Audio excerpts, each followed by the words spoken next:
Awesome. Okay, and slating. There you go. We're on a set, guys. All right. So, let's do some actual name introductions here, I guess. Okay. So, I am Joseph Delage. I am part of THAC and Marble Hornets and stuff. I'm Troy Wagner. I am also that. I'm Tim Sutton, and I am also that. Who are you? Who are you? I am. Who are you? What are you doing here? Hello, I am Noah Scammon. I am a part of a few groups. Let's see, Signal Crash, Super Fight Robot. I also go by Left-Handed Sock on the internet, and I do comics, cartoons, movies, video games. I do a lot of entertainment work. I do animations, and I do live action stuff. He's making us look bad. Stop talking. What are you doing in my apartment? I am here to give you a quest for the Dungeons and Dragons event we will do now. Oh my Who is this man? What is he doing in here? So yeah, I do a lot of creative stuff, but today we're going to do a creative game. I have been invited to be the host of the Dungeons and Dragons event. So hold on to your butts. We're going to introduce our cast. We're going to go through everyone's characters. These are the characters that we're going to be adventuring with. Yeah. So first off, Joseph, who are you? I am playing Dinch Thockbutt, the half-orc barbarian pirate. I have a little figurine here that may have traces of lead on it because it was my dad's when he played D&D when he was in high school. Tim, could you show the nice folks at home what that looks like up there? You might actually have to even maybe stand up a little bit. No. I don't know. It's not exactly a half orc, but it'll do for our purposes here. It'll work. So Thockbutt, welcome to the adventure. Thanks. Is it Thockbutt or Thackbutt? Thockbutt. So we also have tidbits about their personalities. Would you like to share your 4 things about your personality? Also, yes. what your class is and everything. Yes. Oh, I told them I'm a barbarian. Oh, okay. Yeah, and we should share that we random rolled for these personality traits as well. Yes, these were all exactly. Yes, these were all randomly determined. So I'm a pirate with a bad reputation, but I don't give a damn about it. Give no fucks. I work hard and play hard. Yeah, you do. I have an ideal that I love my friends. Okay. Yeah. And I hope you guys will be my friends one day. We'll see. I almost left the sea. I almost gave up my parting ways for a fancy half-orc lady, but I stayed with my first love. This is probably awkward to bring up the time that I'm a half-orc lady. No. And I do have a flaw, my friends, because no one is perfect. Nobody calls me chicken and gets away with it. Okay? So we have a regular Marty McFly on our That's hands. right. That's fantastic. So again, guys, going through this too, if our players follow their characters even more, they are rewarded through experience points and fun. So we'll let everyone encourage them to be more like their characters. Yes. So keep that in mind. So I am a halfling criminal. No, sorry, I'm a halfling rogue. Halfling rogue. My name is Mooney Crabwaters. Halfling rogue. I'm a smuggler of neutral alignment. My background, my personality trait is I don't pay attention to the risks, never tell me the odds. My ideals are people. I'm loyal to my friends, no one else. Just like Joseph. Yay. Just like Nice. Dinch. Sorry. My bond is I'm guilty of a terrible crime. I want to redeem myself. Oh. Just We like may real learn life. what that crime is. The crime was breaking my heart all those Right. years ago. And my flaw is when I see something valuable, I can only think about how to steal it. Perfect. We're going to like get real along life. very well. Yep. Yes. Oh, show them your figure. Oh yeah, here is Mooney Crabwaters. Mooney Crabwaters, we have a piece. Here's Mr. Crabwater. Also courtesy of my dad when he was 17. Oh yes, yeah. You want to share that little story? It's really awesome. I mean, my dad has been playing tabletop games for literally decades, so these pieces we're playing with, some of them might actually be older than anyone at this table. Right. It's really. And we're also eating while we handle these. Oh, yeah. So they will be ruined in the night. So these potentially lead figures, ingesting that. Yeah. It's nice. Fantastic. Okay, Tim, who are you? I am Buntain Pastorius, the wizard lizard. My class is a sorcerer, and I come from a charlatan background. My alignment is chaotic good, and my race is a dragonborn. My personality traits are I lie about almost everything, even when there's no good reason to. My ideal is independence. I am a free spirit. No one tells me what to do. My bond is I have a child out there somewhere, and It's me. yeah, This is all just, we're all related in that way. and I'm trying to. I didn't write that one down word for word for some reason, but yeah, I've got a child out there somewhere, and I'm trying to make the world a better place for him or her. And my flaw is I cannot resist a pretty face. Which is why he's going to be teaming up with us. Yes. That's right. Yeah. Perfect. And and I've got all my magic powers and stuff. But I'm also among other things, with all of that charlatanry, I am apparently a master of disguise. Oh yeah, because I have my character also had a scam. And my scam is I wear new identities like changes of clothes. Oh, wow. Yeah. You get lots of figures. So this is Buntain Pastorius. The lizard wizard. Yes. The lizard wizard. Tim has a badass character. Yep. And all these pieces in front of Tim, if you can, I don't think you can. I was reading the chat, I guess but I do agree. Well, I guess I do need to mention my false identity, because I do have a specific one, because I got a signet ring of an imaginary duke, and so my false identity, my fake identity, is Edmund Frobisher, Duke of the Isle of Winslow, and this is my disguise. This is the Duke. So that's him wearing his disguises. Okay, so given a little bit of house rules, ground rules, what we're going to be doing is we're going to be playing D&D. We're going to go on a quest, an adventure. The fun of it is the story. We will have combat, obviously, but we want to make this as fun as possible. We will all agree to take the story seriously, but at the same time, we're going to have fun. This is a funny jib and jab and jokes. Yeah. Jib jab and jokes. Jib and jab and jokes. Guys, it's going to be like when we played Artemis. We got to stay in character. Yeah. Oh, yeah. We are role-playing. We should play Artemis sometime on this. Later. Okay. We'll work that out. Screw D&D, let's play Artemis right now. Hey, thanks for working so hard on this. No this problem. campaign, but get out. Get out.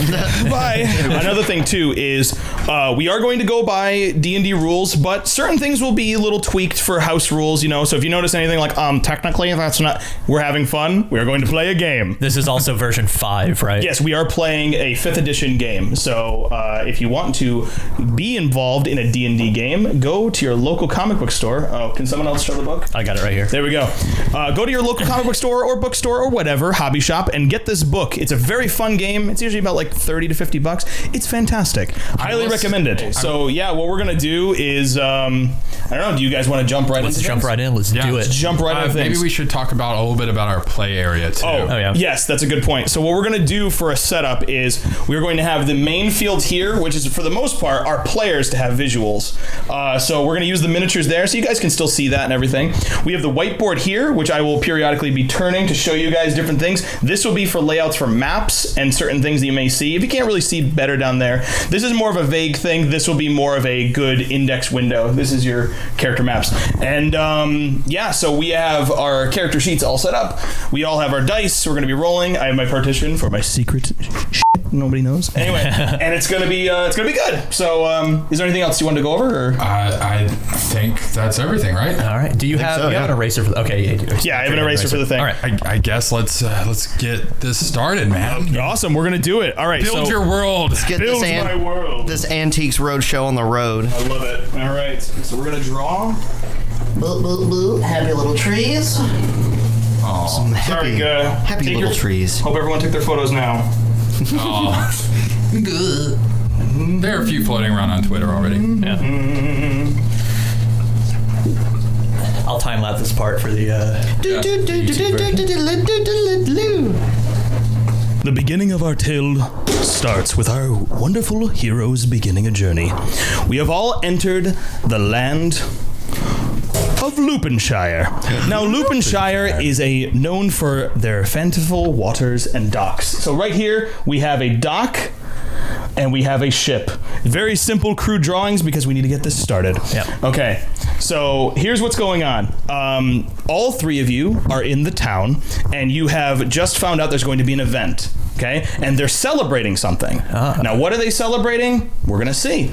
But for whatever reason, you all need to get to Devonshire. Okay, got it. So we all know about Devonshire, yeah? Right. Okay, so we all know that this ship may be celebrating something, but we're going to Devonshire, which is across the lake. Okay? So we're currently on a port, and we're going to go across, and we're going to get to a lake, and it's going to take us all the way to Devonshire. What is the 1, 2, 3 up there? The 1, 2, 3 is how deep the ship is. So there's 5 rooms on each deck, and it goes deck 1, deck 2, deck 3. Oh, okay. So this is going to indicate what deck you're on. Okay. Is this a bird's eye view too, right here? Yes, we're on a bird's eye view of the ship. So we're going to beginning. Yeah. So we're going to all have, when we see our heroes, they are all going to be in blue. I'm going to each give you like a symbol or a letter, however we want to do it. So blue is our heroes, green is NPCs, normal people within the town, and red are my pieces when I'm playing as a bad guy and a different, antagonists. So I would like a very elaborate rune as my symbol. Yes. Similar, akin to Prince's symbol. Yeah. Can mine be the little S symbol you always made in the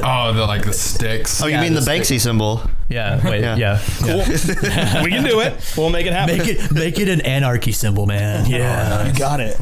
All right. So here's what we're going to do. So first off, our heroes are going to begin on the dock. So we're going to take a look at what's going on. Okay. Right, so we're all here on the dock. Also, we have 5 people. 5 people you don't know are also on the dock. You can see 3 people on the ship, and we're gonna go with that for the beginning. And you see there are streamers and there are balloons and people are having a good time, enjoying themselves. There's food, we're celebrating, it's nice. But what you guys need to do is, you guys now have bumped into each other, and I need you to introduce yourselves. And basically, here's the thing, there's 2 things. Who are you? Now, as in who are you, what do you want to tell each other? And 2, why are you going to Devonshire? Okay. So that's what's going to happen. All right. So we want to get on this boat to go to Devonshire, is what you're saying? Yes, exactly. But we're just meeting. We're just meeting. Okay, got it. But we all need to go to Devonshire. Yeah. Well, it stands to reason that if Tim is a charlatan, that we may have our own little thing going. Tim and I, Buntain and I have this little thing going at this celebration. Lots of people at celebrations means lots of suckers. Yeah. You're a charlatan. You got your scams going. I already know why I'm here.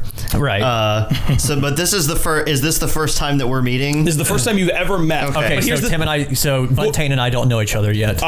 We can set it up that you guys know each other, but we can establish that, but this has to be the beginning of your team. Okay. So you don't need to join forces right now, but you have just kind of introduced each other as a setup. Got it. All right. Well, since I have actually bumped into Buntain, I think, a few times before in our various criminal or vaguely or gray legal area of our jobs, I guess. The gray legal area of theft. Right. And so Buntain, I recognize him and I walk up to him and I say, Buntain. Shh. Not here. I'm the Duke right now. I'm in the middle of working something. Okay? Oh, sorry, Duke. What was your name? Your Duke's name? I'm Duke Frobisher. Duke Frobisher. So nice to see you here. Marvelous to see you again as well, young man. How have your journeys been? My journeys have been great. I'm actually on my way to Devonshire. Where are you going on this fine day? So am I. Perhaps we can investigate the area and make a few friends. Yes, friends. Ooh. And I wink slyly at him. So you're disguised as the Duke right now, right? Yes. Excellent. Okay, so a random bystander walks by, accidentally bumps into you. Oh, excuse me. Oh, I'm sorry to bother you. And another person walks by next to him. Who is that? Oh, he seems like a Duke. He seems like a Duke. He seems like a Duke. I don't want to bother him. Don't you see his ring? Yes. Yeah, right? Look directly at his ring. I know he's a Duke because of that. Anywho, I had a quick question. Since I am of the sea as a pirate with a bad reputation, and this is a port town, would people have heard of me or seen me. Possibly. You might have to start some dialogue. We'll have to see. Yeah. So I guess seeing these two fellas that seem to know each other and know where they're heading, I'd like to approach them and ask them, so is this the boat to Devonshire or wherever the place? I wink slyly at the Duke, hinting at him to get this sailor to turn his back to me for a moment. Sorry, do you know this man? I've never seen... Do you know this man? He looks familiar to me.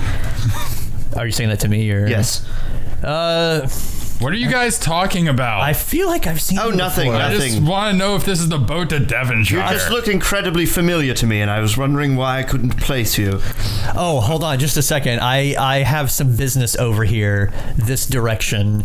Excuse me, young sir. What did you say your name was again? I'm Dench Thockbutt. Mr. Dench, you look like a man of the sea. Could you explain these riggings to me really quick? Just right over this way.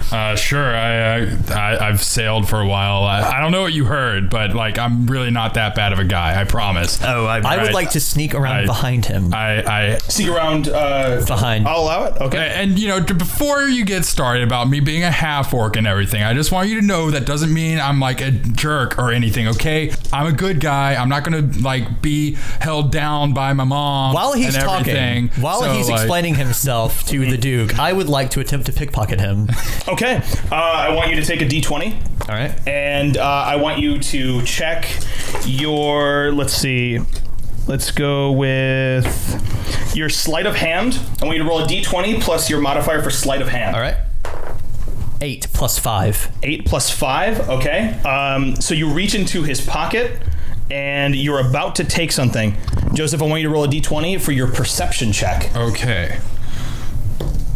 17. Oh dear. Do you have any modifiers for perception? For just regular perception? 1. Yeah. Plus 1. Okay, so 18. Yes. You notice him taking something, or you notice him going for something, and I would like to grab his hand and pick him up off the ground. If anything, you don't know he's about to take something, but he's coming near you. Oh, okay. So you notice that. I would still like to grab his hand and pick him up off the ground. Okay, hold on. What are you trying to do here? I'm not trying to do anything. You had I have very specific rules about my bubble, okay? You had a massive chunk of mud that I was going to scrape off your pants. Here, let me do it real quick. It's gone now. I scraped it off your pants because you sailors don't have you sailors don't know anything about hygiene. Really, you should really get some new clothes. Some guy on the side goes, "He's right, I stink." Be that as it may, So don't invade my personal space again. Sorry. I will put him down gingerly. This guy. Were you gonna say something, Tim? I say to the Duke. So anyway, about these riggings, As you begin to explain, a wonderful, beautiful maiden shows up. She is human. She shows up and says, "Excuse me, are you here for the celebration?" Yes. Yes. Yes, we are. That's fantastic. Yes. That's fantastic. We're about to start. You guys want to aboard the ship? Does it cost anything? No. Of course. Why would it? We're celebrating the greatest man ever.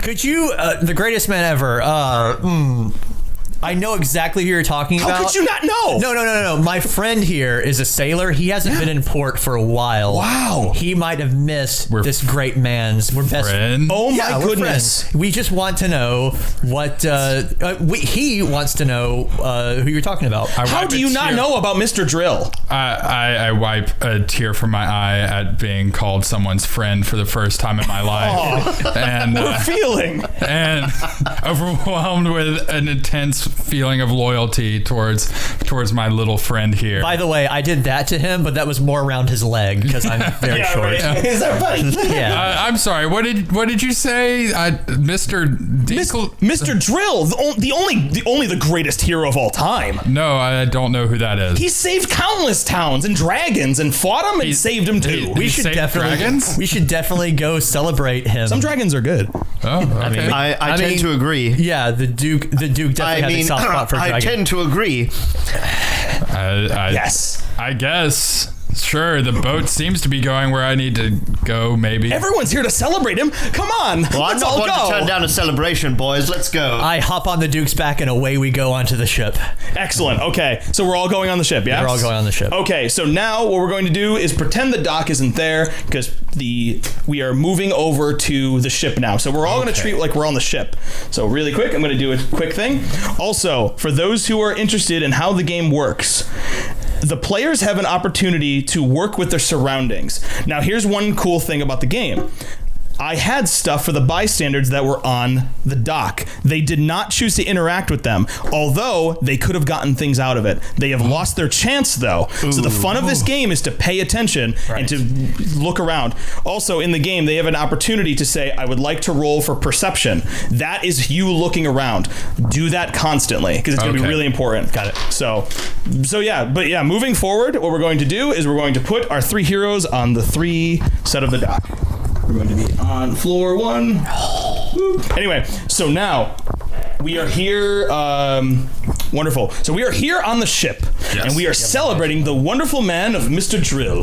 There are balloons and confetti and all this stuff. People are moving in and out of rooms, and everything's going pretty cool, you know? So what we need to do is, again, we have 3 decks to experiment with, and the boat has just started to sail, so we're moving towards Devonshire. How long of a trip is this?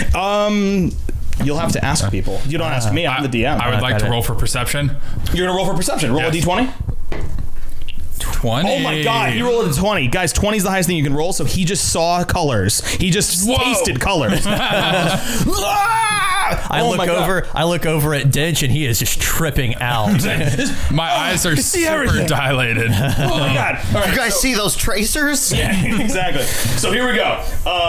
Okay, so you see people bustling around. You see people clinging drinks together. Oh wow, that couple seems like they're celebrating. You see another couple secretly moving over to a closet, giggling to each other. Ooh. Ew. You see different people having fun, giving drinks and everything. You see one person really excited talking to the man who's farthest away from where you guys are, and he's standing very proud, and he's very, very like, yes, ha ha ha. And everyone's like, wow-wee, and they're all amazed on what he's saying.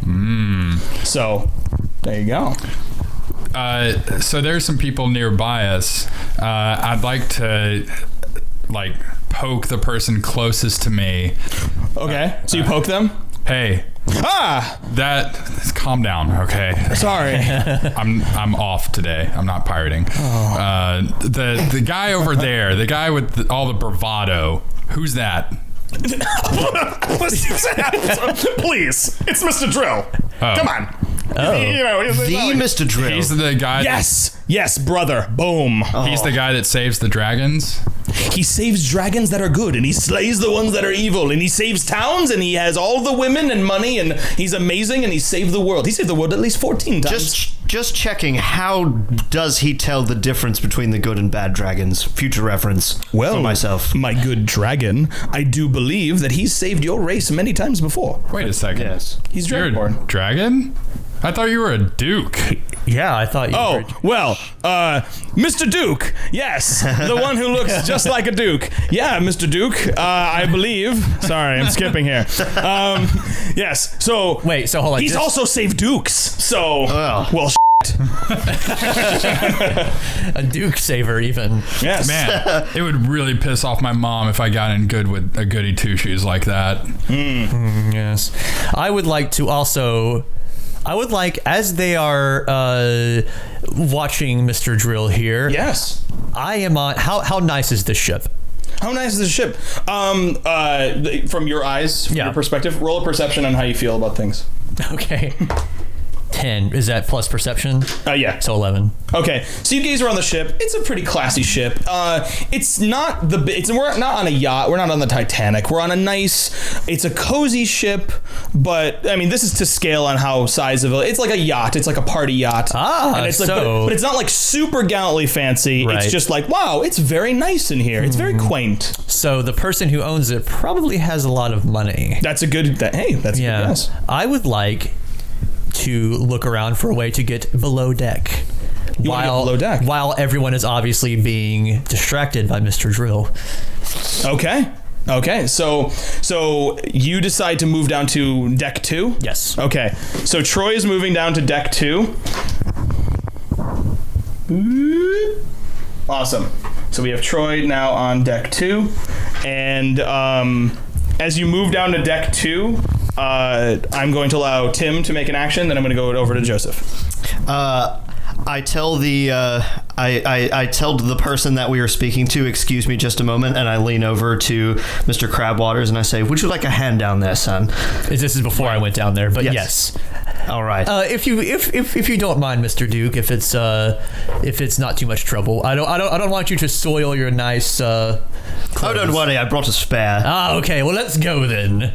Wonderful. Okay, so now everyone except Joseph is now down to floor 2, and you guys are moving. And you see a few people down there, probably like 3 different people, just kind of muscling and bustling. Again, chatting it up, having a good time. So, Joseph, what would you like to do? I'd like to make my way over to Mr. Drill. Okay. And see if I can get a word in edgewise with him about Mr. Drill. Sure. Mr. Drill. So as you move through the people look at you and go, and they're questioning what's going on. Some of them are whispering to each other, like, what's going on? You can't really hear what they're saying unless you want to give a try to listen. But as you're moving along, you're moving through, you find your way to Mr. Drill, the people part, and then you eventually just see him standing there, grandiose, and everyone's like, wow, look at that guy. He's super rad. He's really bee's knees, man. So anyway, so you're standing in front of Mr. Drill. Hey, Drill. Mr. Drill. Sorry, Mr. Drill. Oh, okay. Yes. That's the okay. Yeah. He continues to talk. He glances over and he looks a little puzzled, and he keeps talking. He's like, "What? Okay," and he goes back. Mr. Drill, a moment of your time, please. What would you like, my friend? So, with all this dragon saving business, yes. How did you get into that? How did I get into it? Are you kidding me? I saw something in danger, and I saved it! He flexes, and everyone claps. And, oh, Mr. Drill, you're amazing. So, everybody loves you and thinks you're a really awesome guy and super good. Why wouldn't I be? I save all their lives, and you know what? I do it out of the good of my heart. Would you... Applaud again. Would you say that your typical... overbearing orc mother hates what you do? What? You're good, right? So I am lawful good. I am good to the good of good. I'm really good at being good. Right. So my mom would. So do you have any job openings? Is what I'm saying. You like to work for the drill? Yeah, I'd like to get drilled.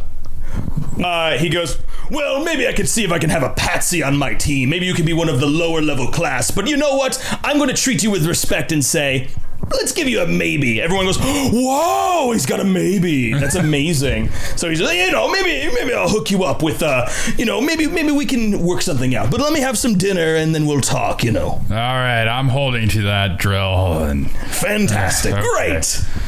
So, as all of this is going on and you're having a conversation, the sky gets to become a lot darker. It almost seems like a storm is happening.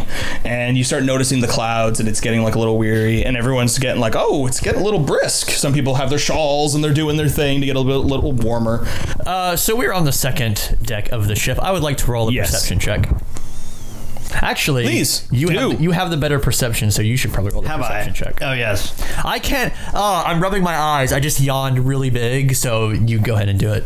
All right. Let me take a look around. 16 plus 2, 18. Yes. Okay, perception check, yes. For looking around where you're on deck 2? Yes. All right, so you notice locked doors. You notice that things are kind of shut down. But people are talking amongst, they're like, oh, okay, this is cool. Everyone's having a good time.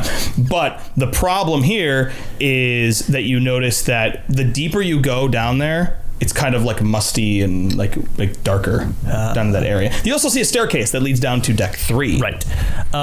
Let's see. You are fairly tall, aren't you, Duke? Yes, I'm about 6'2". All right, and I'm about 3 feet tall. I have the ability here of naturally stealthy. I can hide behind anything one size larger than me. Yes, or more. Absolutely. I have an idea. Mundane. I have an idea. Yes. Go ahead. I want to open up one of these locked doors. All right. I need you to stand in front of one looking regal, and I will hide behind you and try to pick the lock open. I'll do my best, and if I see anyone walking by, I will cause a distraction for you. Excellent, thank you. So let's do that. Yes. All right. Okay. All right. So, in action sense, who's doing what first? I'm walking up to the door. Yeah. He's staying in front of me, hiding me from the side of the couple of people that are down here, and I want to try to pick the lock. I'm gonna brush my cape. The left door. I'm gonna brush my cape. Yeah. Over So it's him. kind of like I'm gonna like spread it out a little bit. So yeah. it's kind of acting as a curtain. Okay. Yeah, I see what you're doing. So you're basically just kind of stretching out with your cape as right. So kind of Batmaning my cape a little bit. So so roll a d20, and I also would like to see a roll for. Let's go with a roll for sleight of hand. All right. Ooh. 2 + 5.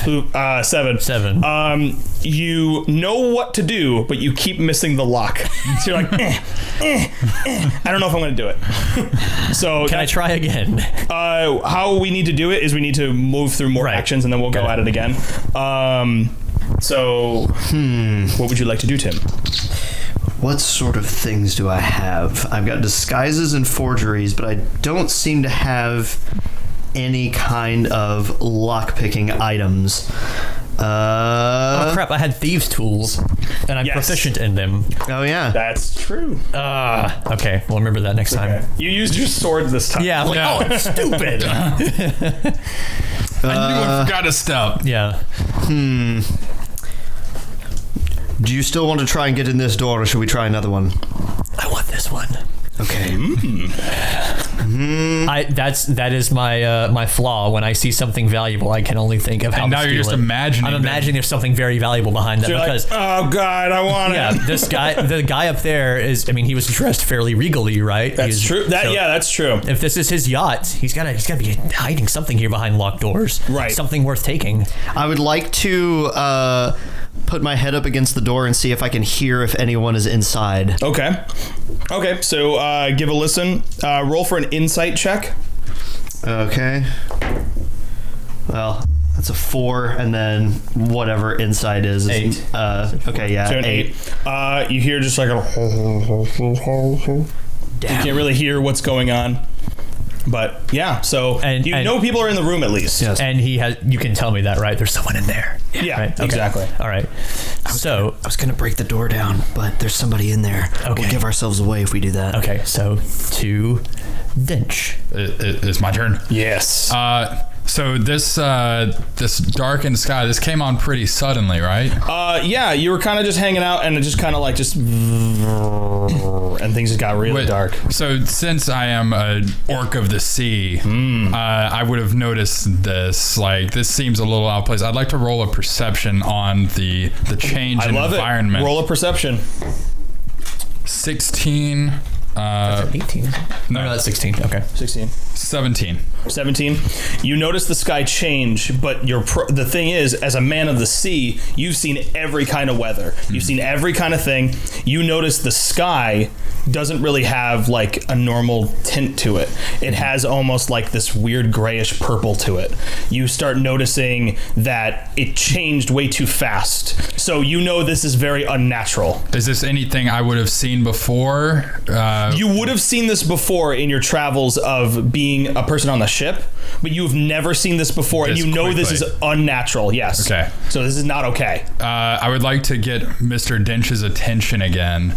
You mean Mr. Drill? Mr. Drill. Mr. Drill. Yeah. Mr. Drill.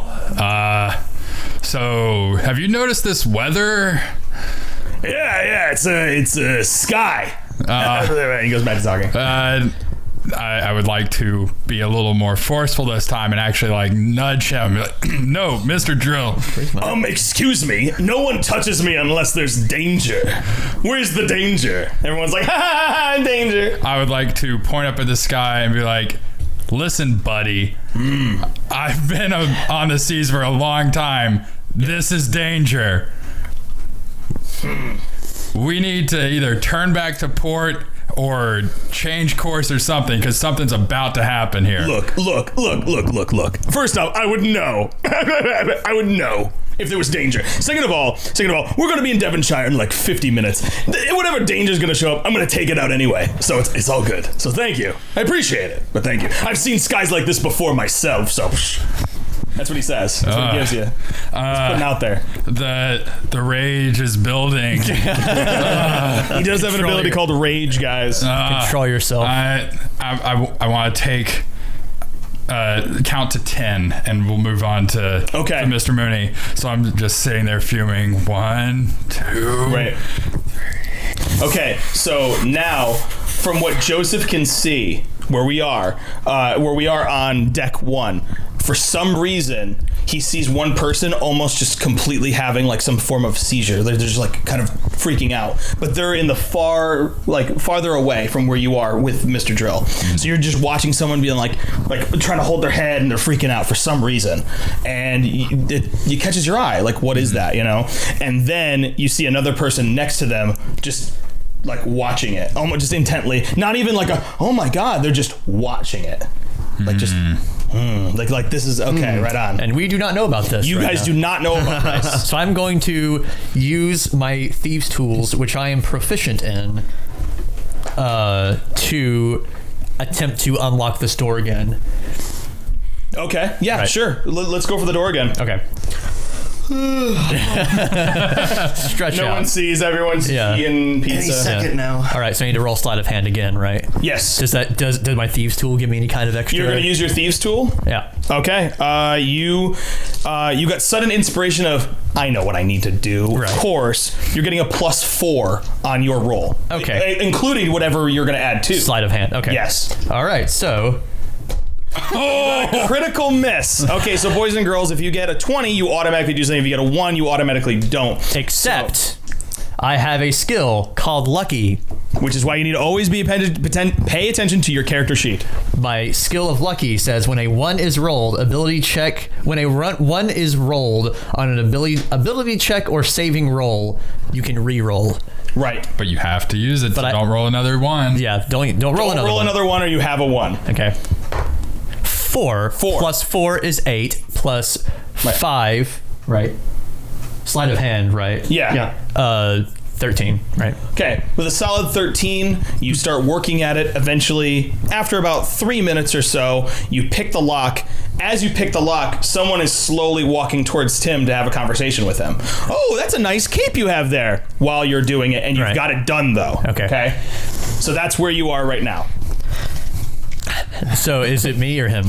You can still do something, but keep in mind someone's now approaching, so react with that. All right. The door is creaked open a little bit, but I'm not going, since I know there are voices in there, it is going to crack just a little bit, and I'm going to look in to see what's in there. Okay, great. Perception? Do I need to roll it, or is it? Yeah, roll a perception check to see what you see in the room. Okay. And this will be the end of your actions. 10 plus 1, so 11. Okay. You look in the room, and all you see is a very, very old man. Almost like he just looks down. His hat is over his eyes. It looks like he's sleeping. And he's just leaning on a chest. Oh, he's man. Leaning up against a big chest. Sounds like treasure. Shh, there's someone coming. Yeah. So someone's just approached me. Hey, you got a sweet cape, bro. Oh, I thank you. I had it made back home on the Isle of Windsor. I'm the Duke there, you know. Ooh, Dukes. That seems like a fascinating word. Keep your cape. Keep your cape out. Oh yes, Duke. It's absolutely wonderful. You get all sorts of banquets. You're good at things. Extending it. Yeah, it's made of very flexible fabric. You see, it was that's what we specialize in on the Isle of Windsor. Sort of spandex fabrics. That's where we invented spandex. In fact, it's where it comes from. While he's observing and poking around. Good Lord, what's that over there? And I snap my fingers and I use prestidigitation and make a little flash go on behind you, like down the hall. Okay, or behind that person down the hall. I'm gonna. All right, perfect. I am going to roll for their perception of the entire situation. Okay, great. It doesn't matter because it's been trumped by your. Wow. So he looks over and it's like, oh, wow, that's really cool. Oh, the colors. Hooray. And while he's turned around, we're both going to edge in through that door and shut the door behind us. Right. Okay. All right, so you're both going in. Yes. Okay. You just kind of go, ha, and then back up into the door. Yeah. Right. Good Lord, what's that over there? And the last thing you see is just that was great. Where'd you go? So there you go. Awesome. All right, so now you are in the room. End of the world is happening up there, and Tim is doing parlor tricks while I steal old men treasure. You're in character. Yeah. You're good. Okay. So Thank me later, Crabwater. So the guy caught my eye as well. Did I also notice the guy just kind of staring him down? you saw both. Okay. Yeah. I'd like to roll perception again of that situation. Of what's going down. Right. 17 total. Clutch. You see the man.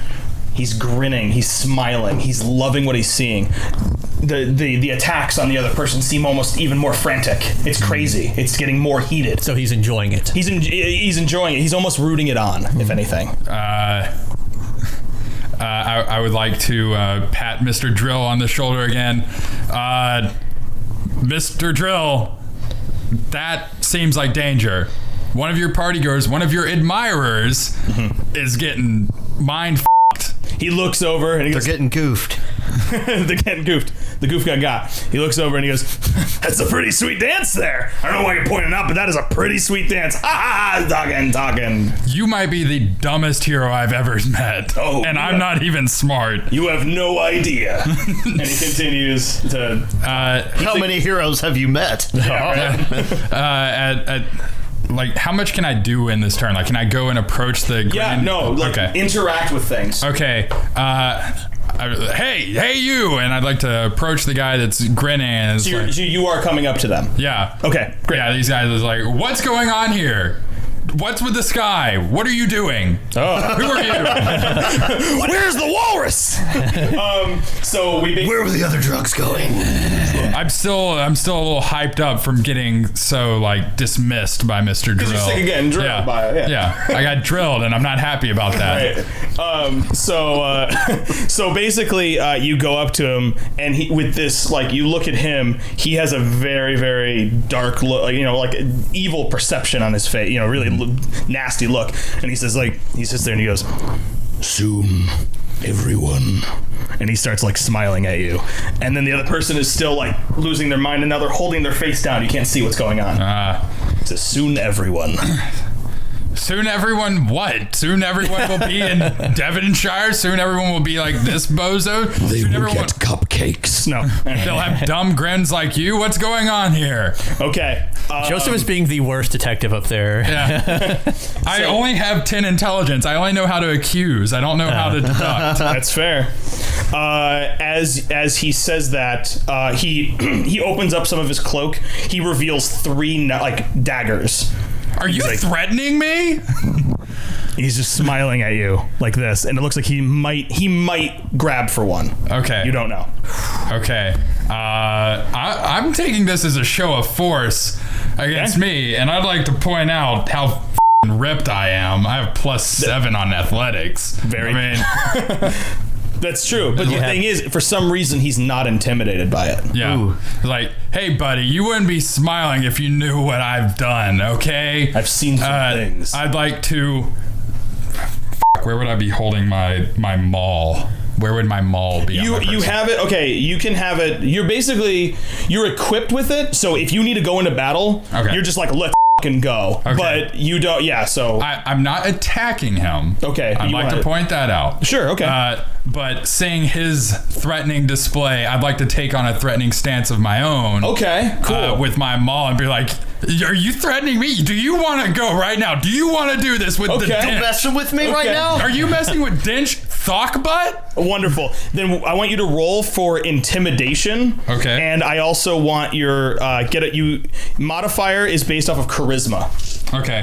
And I'm also proficient in intimidation as well. So, Ooh, okay, nice. Let's see what I got. +4.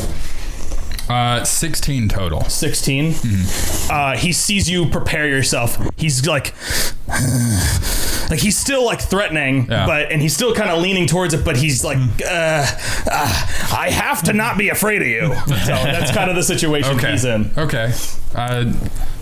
Is my turn still going? Or so what you can do right now is he is about to go. He's getting nervous. Okay. So he's about to go for a dagger. Okay. What you can do right now is, if you want to roll to prevent him from doing anything, we can discuss that. Or do you want to just see what he actually does? How big is this guy? Like, is he just normal human? He appears humanoid. He's like a person with a cloak on. Okay. Yeah, so it's like reference kind of thing. I He's am a bigger little than cloakman. him. What? You are, yeah, definitely. You got an easy. I mean, like, what are you? Aren't you like 7 feet, something like that? Something bigger. Yeah, a lot bigger than a big human. You got about 1 foot and 3 inches on him. So yeah, you know what? I kind of want him to go for it because I'm so mad. Excellent. So I'm gonna see how this plays out. Okay. So this is. He hasn't called me chicken. Okay. He has not called you chicken. But Very it's true. like it's like okay, he didn't back down from my show of force here. It's like if he wants to dance, Dinch will dance. Exactly.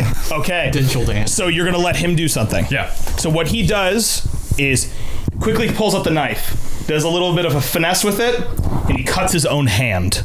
Oh. After he cuts his own hand, he touches the person next to him. The person instantly turns green. I feel like this was a mistake. And now they have turned into some form of hunched over monster of a creature. They've turned into this just like savage being. Okay.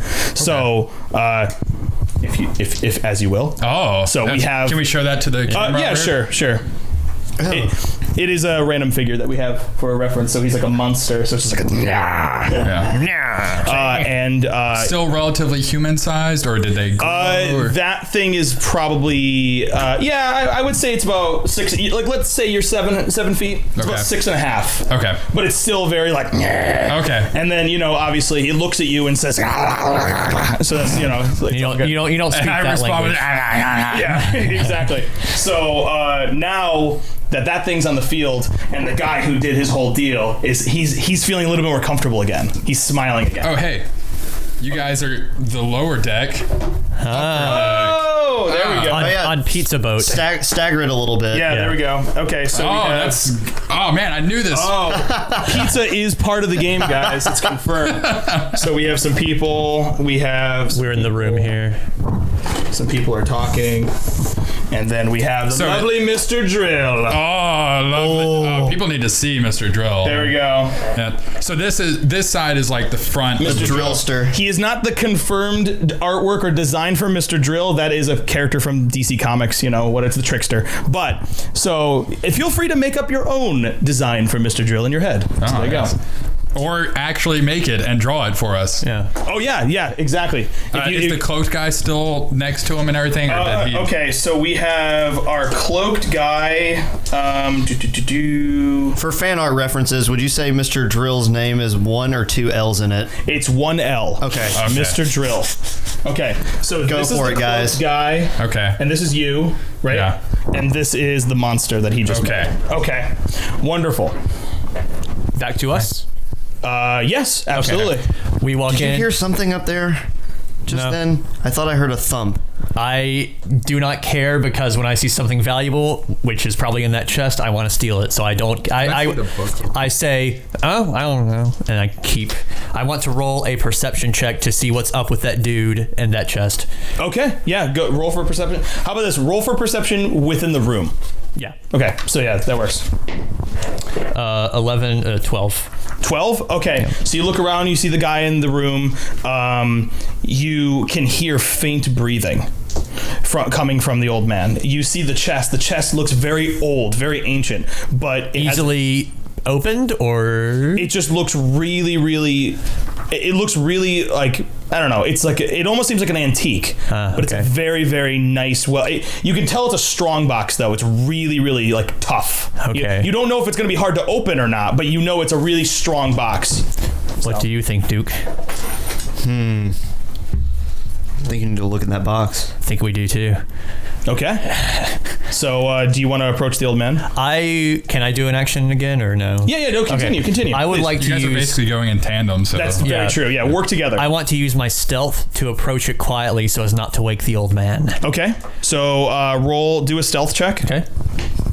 20. Perfect. Making up for that one. Yeah. As you approach him with the utter care, giving no sound at all, you move straight towards him, and he says, "Thank you for coming." Ah! He still catches you, but he doesn't stop you. He just says, "Thank you for coming." But with your 20, I'm going to give you more insight on who he is. Okay. He lifts his head. He almost seems like he's been crying. He just looks like really, really upset, and he's like, "Thank you for coming." You know, like he really appreciates you coming. Okay, so as in like It's genuine. maybe he was trapped in here or something. We'll see. Okay. Are you all right, sir? What? Are you all right, sir? You seem to be under some mental duress. I hope I will be, he says, with a gruff grimace. Excuse me, sir. You hope you'll be in pain, sir. What kind of cruise is this? He sits there and he still continues to speak in riddles by giving you slight confirmation that he's happy you're here, but at the same time he seems very in distress, and he's like, it's almost like he's content with what's going to happen. You know, he's just like, you get a sudden vibe that he's just like, it's almost like his final wishes or his final days kind of thing. Like, yes, like he's at peace, and I'm glad you're here, but soon things will change. You know, not soon things will change for you, but Yeah. How long have you been in here? You look like you've been here a very long time, haven't you? Long enough to find you. Find us. I really want to open that box, dude. I don't know. He's making me nervous. It's a flaw I have, man. I can't. I have to. Hey, no, that's fair. I have to. Playing it up. I have to unlock that box. He's guarding it. There must be something in there worth guarding. There's a thingy. Yeah, I have to open that, man. Yeah, that's cool. Well, sir, I am a medical professional, and if there's anything you'd like to talk about with me, feel free to elaborate. Why are you so at peace now? What's coming? Roll a diplomacy check count for charisma. That's a 5 charisma. So +2. So +2. Yeah. Okay. So you give him your rap and everything, and he chuckles to himself. That sounds great. That sounds fine. Sure, help me. That's how he gives off. Okay. I think he bought it. Totally got it. Wait, what was that? I really got to open this box. Okay, so do you want to ask him anything else, or do you want to see what happens as the time clock the clock ticks down? Or do you want to see what he does? I want to see what he does. Interesting. Okay. So what he does is he slowly kind of shambles him to stand up, and he walks over to you and quickly grabs your cloak. Please, don't let anything happen to it. That's what he says. Like it's almost like a Gandalf, like keep it secret, keep it safe kind of moment. So basically, the one ring must be in that box. Happened to what? Happened to what? Yes. Spiffy. Yeah. I really got to open this box. Don't let them get Spiffy. I've got a very bad feeling about this box. Crab water. Come on, I know both of your names. So what's in the box? What's in the box? What's in that box over there, sir? Is that Spiffy? Is Spiffy in that box, sir? Please. And he just kind of he falls backwards and then just goes into ash. I'm on the floor here, man. That is right at my eye level. You are right in my lung. Oh. So yeah, now he's inside of you. Yeah. Crab Waters, I think we're on a very strange boat. Yeah, strange boats must have really strange treasures worth a strangely large amount of money. I think we're on the same page. Can I open the chest, or do we gotta come back to Joseph? Let's go back to Joseph to keep it going. Okay, so it's getting real dark. You see people scatter. Ah! they run around because they're not even running from this. They're actually running from this and these. Oh boy. We have shambling, dark, specter-looking creatures and a very large one. I'm talking maybe 8 feet on you. Oh. So not 8 feet higher, but Right. like a little bit taller than you. So they just show up. Everyone scatters. You don't know where anyone went because So you were looking at this. Right. Okay. Okay. You. All right. I see where this is going. I'd like to turn back and look for Mr. Drill. Okay. Is he out there anymore? He's nowhere to be found. He's nowhere to be found. Okay, Mr. Drill. I turn back to these guys. All right. You want to go? All right. We're going. Okay. And I have just had it up to here with these people. Fantastic. And it's time for the rage. Combat has begun. Okay. It's time for not just combat. It's time for the rage. The rage. Hoya! So basically, as a barbarian, Joseph has an ability that allows him to rage for 1 minute. He's got a red Hulk. So for 1 minute within game time, he's going to be able to rage, which is going to basically give him, he's not going to turn into Hulk, but he's going to be able to do a lot more damage and he's going to get more shit going on. So he's a lot more powerful now that he's raging. And now I say 1 minute. We're not going to actually time him. Every turn is 6 seconds in D&D. So keep that in mind. Yeah. So you actually basically get a rage for a long time in the game. 10 turns, basically. 10 turns, basically, yeah. So now we need to roll for initiative because you've initiated combat. Okay. So roll a d20, and we're going to see what happens. Let's see. 7 total. Okay, I have a 9. So, Dang. oh, and I need to roll for the monster. Let me do my rage. I'm so mad. Perfect. Awesome. Wait, is he not in combat with these guys over here? Just these two guys? What's that? Is he in combat with just these two guys or everyone up there? No, he's in combat with these two. They are slowly approaching that area. Got it. And as this happens, you hear distress. You hear people in danger. You hear screaming. You're like, it's, oh my God, what's going on? Should we illustrate the situation right now on Yes. here? Yeah. What we're going to do is we're going to initiate it here. Whoop, dropping dice. Okay. So right now we have this going on. We have 2 hostiles. We have 3 hostiles over here. That are 4 hostiles, I apologize. One big one. That are slowly approaching, and everyone, there it is. Everyone else is dispersed. All of our NPCs are gone. They have disappeared, and that is currently where we are at, ladies and gentlemen. Bring it on. Bring it on. We're moving. Okay. Awesome. Yeah, I love how people are saying, like, yeah, it's time for the rage. Everyone's rocking the rage. Yeah, rage at max. I love this. Okay, so now what we're doing is we have initiated combat. I have a 4 and I have a 9. Okay. So first off, Cloakman goes first, then you, then the creepy monster.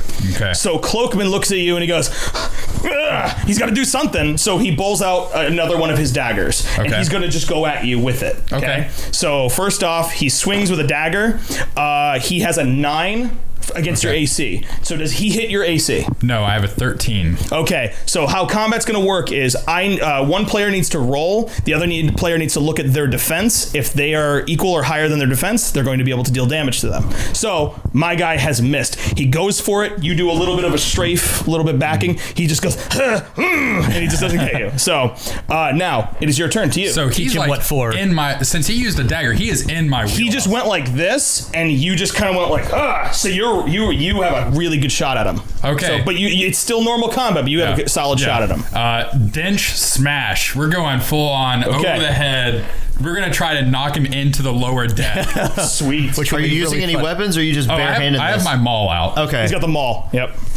Okay. Okay, so roll a d20 to see if you hit. What did you get? Worse. A 1. You rolled a 1? Yeah. Okay, so you take the maul and you go, I'm going to smash you. You go down. As you go down, it hits the ground. Your maul, it doesn't stick into the ground, but it just goes conk right into the ground. You guys now hear a tremor like, you're like, what the hell? You hear a tremor, and as you do that, you stumble a bit, you stub your toe, you take 1 damage. Oh no. Why? You see, this would have been completely avoided if instead of saying Dench Smash, you say I'm gonna wreck it. Next turn. That's what you should. That's what you should have done. So we have our creepy monster. Creepy monster's going to attack you. He got a 16. Oh no. Okay, so the monster pulls out his claws. They extend a little bit longer. Oh, he no. goes for a scratch. Boop, deals 1 point of damage. Oh no. Ow. That hurt. Oh no. Kind of, I guess. Whatever. I don't care. I'm mad. There we go. I'm just mad. So back down to us. Yes. I am rubbing my eyes, getting that old man out of them. Yep. Ah. So as you hear all the noise, really quick too, as you hear all the noise, you guys are good. Mm-hmm. So your sense of justice goes, whoa, we don't want them to be hurt or anything like that. Not saying you need to change your turn to like, well, let's go run upstairs and go fight. Your motivation for helping them can still be messed up. Exactly. So you have a strong sense of wanting to help people. That's all I'm gonna say. But yeah, even if that person is yourself. Moody, I think something very strange is going on upstairs. Okay, I know we should go up there because if this boat sinks, we go down with it, and that's bad. I just heard what sounded like, I don't know, hitting some kind of boulder in the water. That's what it sounded like to me, to my tiny ears. I really got to open this lockbox. Go up there and see what's going on. You think you can handle this on your own? You think you got this? Wait, what kind of weapons do you have? I've only got a light crossbow and 2 daggers. So Okay, the so spells not very, and my spells. So Yes. no, you cannot help me open this lockbox. Go up there and see what's going on. Can do. Okay, I gotta open this lockbox. Okay, so you're gonna go for a lockpick. Yes, with my thieves' tools that I am proficient in. Definitely not your short Not sword. my short sword. My thieves' tools. Can we just go ahead and say that I'm using my thieves' tools every time? Yeah. Okay. Yeah. Why not? That's fine. Okay. So I'm going to do a roll for sleight of hand, right? Sleight of hand. Yes. 14 plus 5 would be 19. 19. You go to open it, and basically you realize that there isn't any mechanics. There isn't any like tumblers to mess with. You need some form of special key that's going to open this box. How big is this box? I would say probably the size of like the tower. You know. Can I pick it up? You roll a strength check to see if you can pick it up. I don't want to do that. You don't want to roll. If only the Duke were here. We have to bring this with us. It's important. Okay. Can I spend roll the entire time struggling with it? Can I roll a perception check to see if the key happened to be on the guy who turned to dust? Yeah, that's fine. Like within the little pile of ashes. Can I root around to see if there's anything in there? Good call. Why don't you roll for that? Let's see what happens.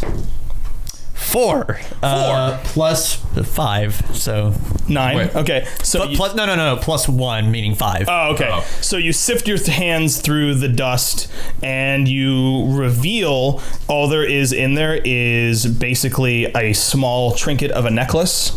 I'll take it. You take the trinket necklace. Awesome. It looks like it's about it looks copper. It appears copper.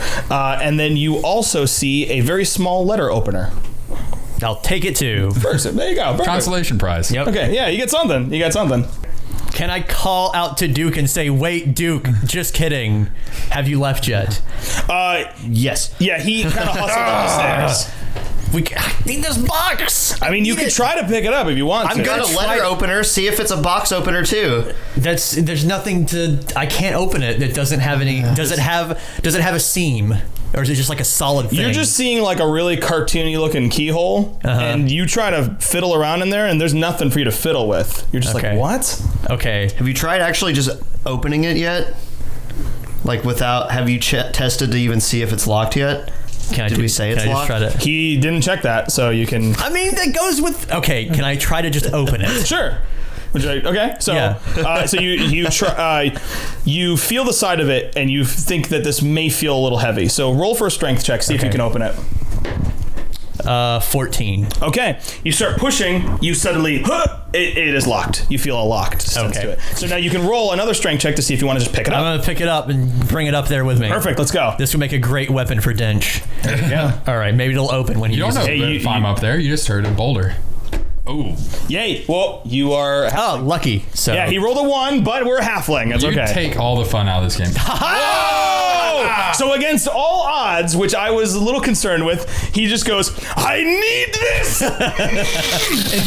And you lift it up, and normally you'd be like, but for some reason, like Mighty Mouse, you're just, you're carrying it. This box is actually bigger than you. Yeah. You're like an ant. And I'm running with it. You realize that your power, you want to run, but you go, ha! But you still are like stomping, like, I lifted it up, but I can't move very well. But you do have the just energy. And if this were a movie, they would be playing super fast-paced music as you're moving, but then there's a wide shot, and you're just like, As you're going up the steps, you're just humming to yourself, just what makes that little ant think you can move that rubber tree plant. Right, exactly.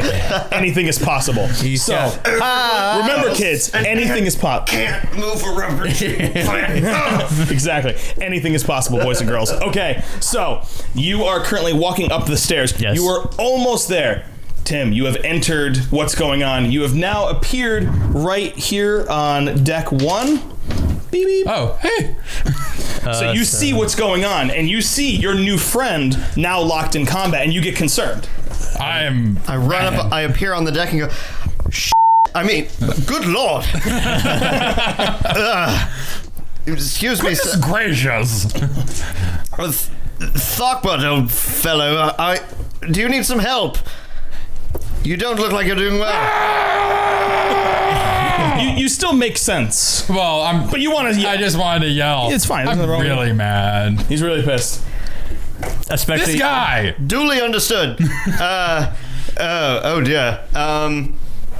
I suppose I'll roll up my sleeves and do a little bit of magic, but I have to take my disguise ring off, my fake ring off to cast my spell. I've just decided that's going to be a thing. Okay. I can only casting spells ruins my disguises. Can we do a timeout real quick just for some house rule stuff? Yeah, absolutely. Can he do that? And can my rage just go ahead and just say so I don't have to think of dialogue when I'm raging? I can just be like, yeah, if you want to. Okay, sure. Okay. But you can basically go out of character. Yeah, I would like some help, but you don't need to come up with all the dialogue. Or whatever. You can talk as players. Like we can have an OOC sidebar, but all in character all the time. Yeah, exactly. We don't need to go that hardcore. But yes, you can remove your ring and reveal yourself. But it's as soon as the ring goes back on, they immediately think I'm a Duke again. Like my disguise depends entirely on whether I'm wearing that ring. So you're this guy now. Yes. Now I'm Dragon Man's now. The Lizard Man has begun. Have you shown him? We've shown him. Yes, we've seen Dragon Man's. Okay.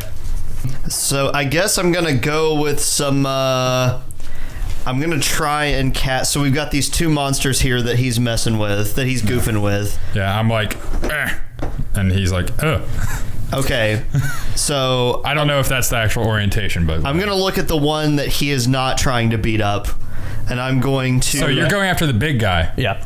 Because I'm going after the little guy. Because to me, he started all this. Yeah. He needs to be all wrecked. That's true. And this guy's like, should I team up with you on the little guy, or should I distract the big guy? I don't even care right now. I'm gonna distract the big guy so that he doesn't mess with you from behind.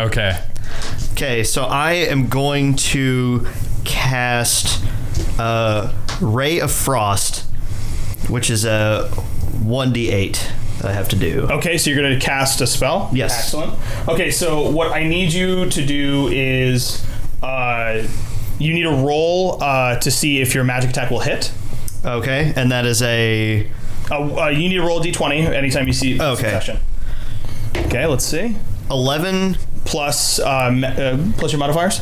Plus what would the modifier? No, your magic, your spell modifier. Okay, 11 plus 4, so 15. So 15. So you're shooting it at the monster? Yes. Okay, so you shoot a bolt of ice, you said? Yes, Ray of Frost. Ray of Frost. So keep in mind, this is the setup right here. You're shooting, when you shoot rays, you're going to be shooting direct. Okay. So we don't need to sit there and measure anything, but if there is someone directly behind him, I will let you know and be just giving you a heads up, you will hurt them too. Okay. This case, you're fine. Okay. So maybe Drill is behind him. Yeah, right? So not helping us, that's for sure. Yeah, right. Okay, so you shoot the ray, and it automatically you are hitting it. So you've successfully hit it. So you need to roll. What do you roll for damage for that? D8. So you roll 1d8. That is this one. Right. Okay. And then, do you have any modifiers for damage? I don't think I do for that one. Okay. This is all my spell stuff, and I don't think I do for that. Okay, so 1d8. Yeah, 1d8 you're going to roll for your damaging. And 3. 3. Okay. So, and let's see the effects of the ice. Nice. Okay, so you hit him with your ice ray. He gets hurt. He feels like an instant chill. It starts burning at him. And now, because the effects hit, his left arm, it's like seizing up a little bit. Ooh. So you're kind of like frosting him over a little bit. So. Ooh. Oh, nice job. Yeah, so we're almost all on the top deck now, right? Yeah. He's trying to get up here. Yeah. In that case, we should probably move this to the middle so it's a little bit more visible to the stream.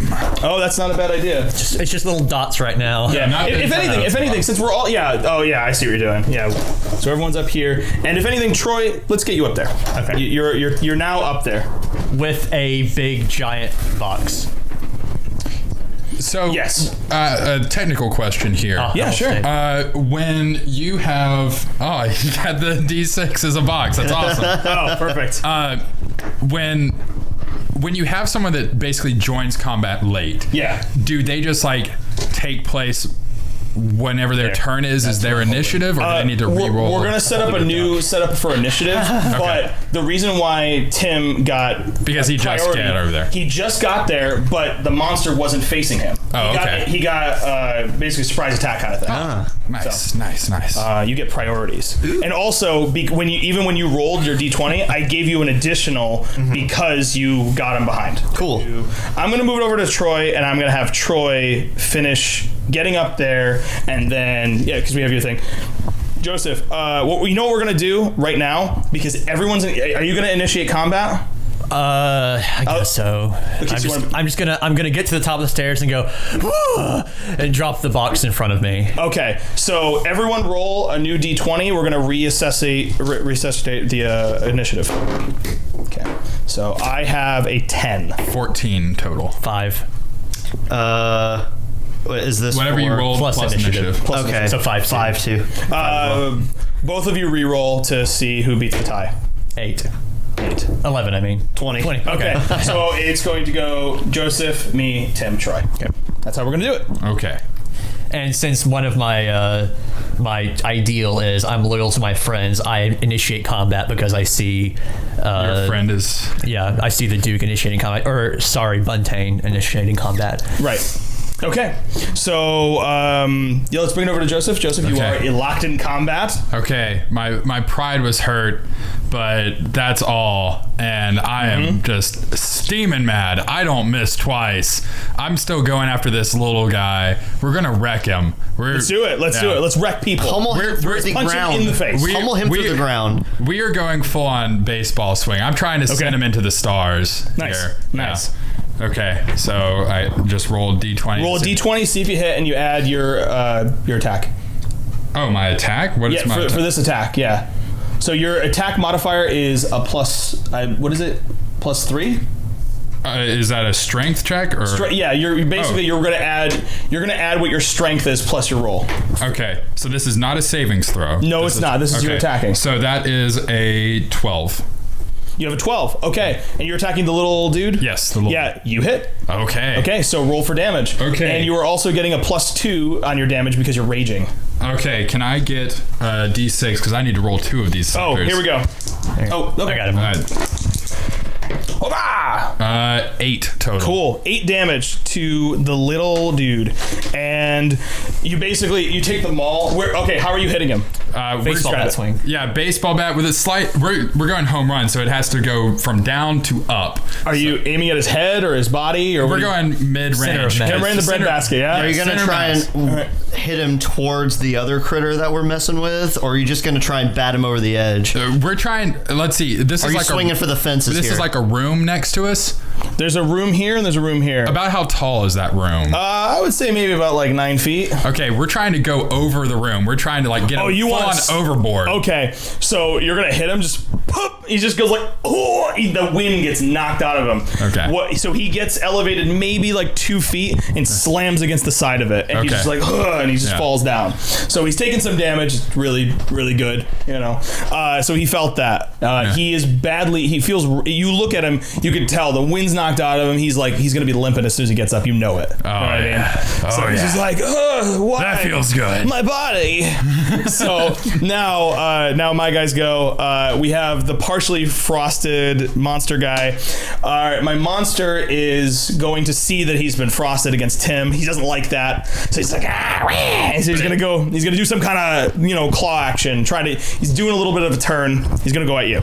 So I have rolled an 8. Do I match or armor class? Armor class. 13. Okay, so I don't hit. Perfect.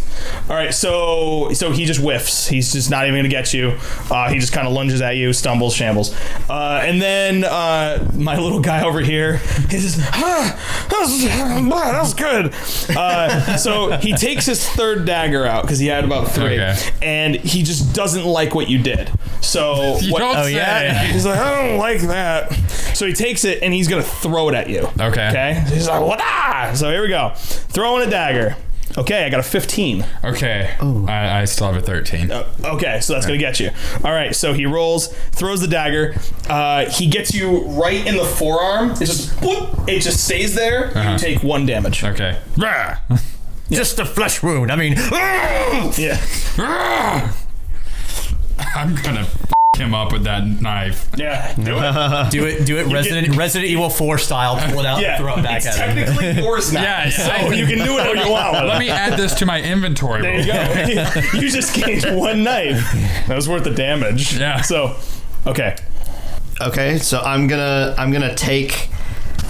keep watching this frosty guy here now. Yep. And I think I'm gonna bust out my my lightning breath here.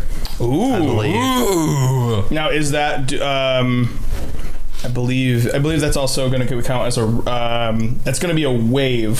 So the only thing is what you need to watch out for is since you're doing a wave and you're near them, when you're going to shoot it, if you hit but you still roll lower than a 10, you are also going to hurt the person next to you.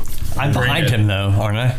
You're behind him, but you're next to Joseph. Bring it. I don't even care. You don't care? I don't care. You're okay with this? I'm so he may take a lot of damage. He may just get singed. It's not a big deal. I am hopping mad. Okay. Yeah. I'm going to shoot at Frosty Man, the guy that I frosted. Perfect. Okay. So I'm going to do that lightning wave again. Apologies. You said you're okay with this. So Sounds good. He says with a mouthful of pizza. So I'm gonna launch this. I'm gonna launch this first, right? Okay. Okay. Yes, you do. 15 plus your 4. plus 4. Oh yeah, 19. Oh, here it is. So 19, you got a direct hit on him. He just gets to watch how cool it looks. Like, don't even. So you just shot a big old wave of lightning at him, and you notice that he doesn't even attempt to do anything magical. So he's magic resistant. He's not magic resistant. Yes. So give him the full damage, man. Awesome. So that's 2d6s, right? 2d6. All right. Oh. 8. Ooh. Plus, if I have a modifier for that or anything. No, I don't, right? No. What's that? I said I rolled an 8, but I don't think I have any modifiers for that too. Look at your intelligence. Add your intelligence modifier. Plus 2. Okay, so you're doing 10 damage to him. Nice. So you just nuke him, and you just watch, and the thing just starts to smoke and sizzle, and it just falls to the ground. You can sense he's dead. You killed the monster, the first of many. Yeah! I was going to do something really cool if he didn't, but now I can't. Oh, well, don't worry. You'll have an opportunity, because I see some other You could see say he came to a shocking revelation. That's very good one. Very good one. Yes. Do not kill that little cloaked guy. He is mine. So in the chat, Box of Knox, he says, or he or she says, you guys should play D&D with your own personally made characters. That's what these are. They made these characters. Yeah, we made these last night so that we wouldn't be sitting here for like 3 hours going, oh, okay, let me add these numbers right here. Right.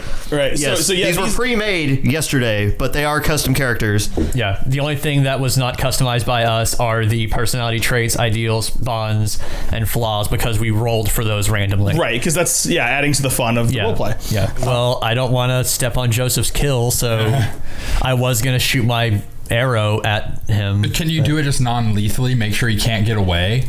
I don't know that you want me to do that, though. You can, Yes, I do. You can attack whoever. If anything, you have a ranged weapon. Yeah. How far can you shoot with that? 80 to 320. Interesting, because the guys who are slowly approaching you are about 70 feet away. Oh. Okay, well, I see this danger, correct? You see the danger. I see the danger. Yes. That's good. So I don't have to roll a perception or anything. Right. I would like, oh dear, Dinch is in between me and these guys, right? Do it. Dinch is between me and these guys. Yes. And he is very big. Right. Do it. So you What I want to do, how tall are you? I'm 6'2". Yeah. Okay. It's a little bit under me. I would like to jump up on his shoulders, Okay. whip out my short bow, Yep. and fire at the middle shambling guy. Okay. So first off, I'm taller than him now, so I want to shoot over him. okay. So roll a d20 for acrobatics. All right. 14, 15, 16, 17. Nice. So not only do you jump on his shoulders, but you do a little cool flip. When you do it. So he's like, woohoo! So you land Dinch is on impressed. dead on his shoulders. You're ready to go. All right, and now I would like to fire my short bow at shambling guy in the middle. Shambling guy number 1, shooting at him. Go for it. 18 plus. Is it plus anything? For Range. your range attack, let's go with your dex for your shot. Okay, so it's past 20. It's 21. Perfect. You got a 21. Yeah. Okay, so again, it's not a critical hit unless you roll the natural 20, but 20, even still. So you got a 21. You fire it. What are you aiming for? Dick. I will say head. Okay, so because you rolled so high, you got him right in the head. You shoot him right in the right above the eye. All right. Roll for damage. 1d6 piercing. 5. Okay, so he has taken 5 damage. Does my dexterity add to that or anything, or is that just straight up 5? It's just going to be straight up 5. Okay. So he's just going to take it. He's just, He's still coming though. Okay. You see blood, and he's like, ow, but it looked really, really cool. It's hot. It's really hot. It hurts. It's a sting. All right. So that was a nice shot. Very good. Right. Well done. Yeah, excellent. So now our enemies are moving up closer. You see the big guy still lumbering towards. So going over to our map. Going over to red. Let's see, right about there. Dun, dun, dun. Okay, so we moved a little bit closer. They're about now 40 feet away. Yeah, let's give it a solid 30. They're 30 feet away. Okay. All right.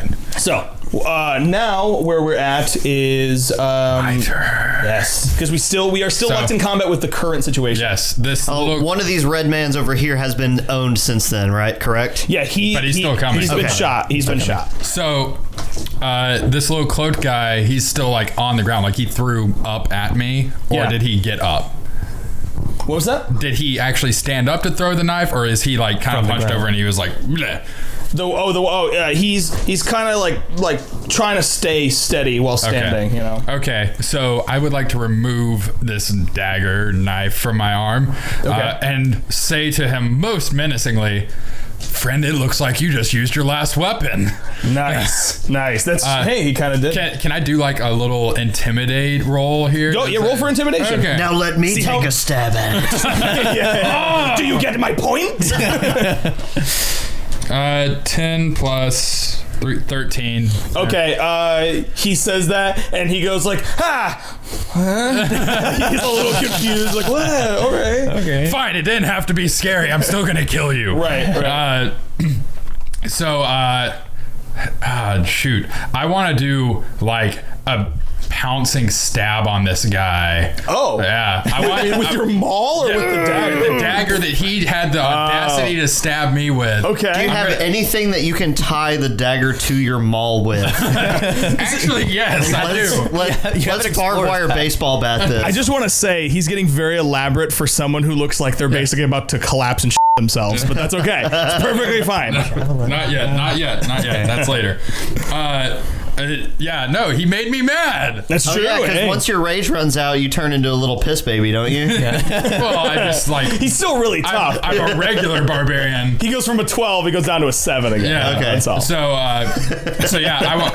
How big are, like, heavy are orcs? Because I'm like a 7-foot muscly dude. You're probably rocking like a 230, 240 at least. Yeah. Yeah, I'm doing leaping, like, I'm using all my weight to drop on him with a knife. You might as well just tie it to your boot and just... Okay, so you're going right down on him. Yeah. Cool. Okay. So get ready, because here I come. I'm coming for you. Do it. What's your attack bonus? Wait, is it strength? You're gonna add your strength modifier. Okay. No. The other one. This one? Yeah, that one. So that's a +5. So an 8. 8. You just got him. Yes. So it's all good. So you kind of miss the exact, like you wanted to get him right in the heart. Yeah. You didn't. You still got him like in the sternum or kind of neck area. So you're just like, wow. So roll for damage. Okay. So that's going to work. That sounds like it hurt a lot. What damage would that be? Because that's not a normal... Piercing. Oh, so you're using a dagger. So because of your strength, because you're just built, roll and I also jumped on him. That's true. Roll a D4 plus 3. D4 and just add 3 flat to it? Yeah, just add 3 flat to it. This is hard to roll. 6. Okay, you stab him. You just see like, you see this weird like purple aura kind of come out of his mouth. Gross. Yeah, he dies. Terrible breath. He completely just one hit. You know he's dead. Yeah. But you just see a little thing like a little wisp go like wee yeah and flies away. Thanks, buddy. I'm free. Anyway, so it's gone. Well, I am still really mad. Right, so he is dead, and now For you another see 7 turns. Right. So you see the other guys walking up. So now it is my turn. One of which has an arrow stuck in their head. Yeah, the other one just. So what's going on now is the far building right here. Okay. You see a militia. About 3 different kinds of soldiers come out. Yeah, And we're they're coming. like blah. Let's hope they're on our side, fellas. They come out I don't even care. and they go. They're like, halt in the name of the kingdom. Oh. Because they were like, in their quarters, and then now that they finally heard like, whoa, this shit's going down. So they were probably rushing up. Who knows? Maybe they were on deck 3. Yeah. So Then we look at them and then look at the ones that are shambling towards us, and we kind of go, yeah. So they're just like, ah! So they lunge forward. They're not exactly close enough to get into combat, so they're getting about here. So they got so they're moving. Oh man, they're almost on me. Yeah, and they're getting about here, so they're just like, oh, to the name of the king, wow! So they're all running out, trying to help, see what they can do. So they've gotten out to about that point, and now my monsters are going to see what they can do. Okay. So we have Shamble Guy number 1. Shamble Guy number 1 is going to look at Joseph, and he's just like, yeah, he's doing his thing. So he extends his hand, and you see a little weird kind of like magic-y glisten kind of come from his hand. Ooh. And he's going to kind of try to shoot something at you. We don't know what you're going to do, but what he's going to do. He rolls a 12. Against my what? Your AC. Okay, 13. So, whoop, misses. Poof, doesn't work. Okay, that's great. Now, another one aims at Troy. He sees you. On his shoulders still. Right, so he has an elevated target. Okay. So he tries to shoot at you. He rolls a 15. He hits. Okay, he's gonna hit. All right, so he hits you with a little energy aura. You just it doesn't knock you off, but you're gonna lose your balance really soon. So you're gonna need to do something about that. Okay. You take 2 damage. Okay. Cool. And then the third one is going to attack Tim. oh dear. Oh my. Awesome. So my zombie rolled a 1. So what he does, he goes, wait a minute, does this work? And he shoots himself in the face. So right off the bat, and he's going to deal 4 damage to himself. So this one has a charred face like Daffy Duck, just like pushed back with the hair. His bill is on the other side of his face. Exactly. The other one has the arrow on the head, and okay. And Buntain just goes. Yeah, right. The big ugly one, who's like the big tall one in the back, you now see him close enough. He's carrying a ball and chain. Oh. He has this he's dragging it along though. It's not even like a long chain either. He's just dragging it. Okay. So he's basically Solomon Grundy. I like that guy's idea. There you go. So what we need to do now is we need to reroll for initiative because they have begun combat on you guys. So they've initiated. So everyone roll a d20. Dang, 2. 5. 20. Well, you will go 4 times. No, I'm kidding. That's not a natural 20 though. It's with my 3 initiative. Oh, okay. Sorry, 3. 3. I got 5. Nice. Yeah. Okay. 3, 5, 20. So what we're gonna do is I rolled a 10. So we're going to go Tim, me, then Joseph. Okay, yeah. All right, so that's the order. But I've already went, so you guys get to go at least once before I get to go again, and then we'll start at the beginning with Tim again. Okay. But we just start in that order. So yeah, let's go you guys, then we'll go Tim again, then I'll be now in the mix. Okay. So, I'm gonna go for that that lightning breath again on the shorter shambling guy that is closest to me. Okay. So the front guy, the one that's got an arrow in his head. Yeah. So cool. You didn't ask my permission for this one because I am in the line of fire here. Because it's wave, right? is he? It's a wave, yeah. So if anything, you can readjust yourself before you make your Why don't you aim at this far guy so it goes like that and doesn't... Oh yeah, is he the one that already kind of busted himself in the face? The far one? Yes. Yeah. Okay. Well, I'll aim at him then, and then so yeah, if anybody gets caught in the crossfire, maybe it'll be another one of them. Yeah. So okay. So I need to roll a d20 for that. You need to roll a d20. 18 plus intelligence, right? Oh no, plus my spell attack bonus. Yes, right? absolutely. So that's going to be 22. Jesus. Yeah. Wait, you got a 20? 20. No, you got an 18 plus 4. Unnatural 20. Yeah. Okay, that's cool. Okay, so yeah, that definitely hits. That's going to hit a shambling idiot. Absolutely. And so that is going to be a 2d6 for that. And that is 7. Okay.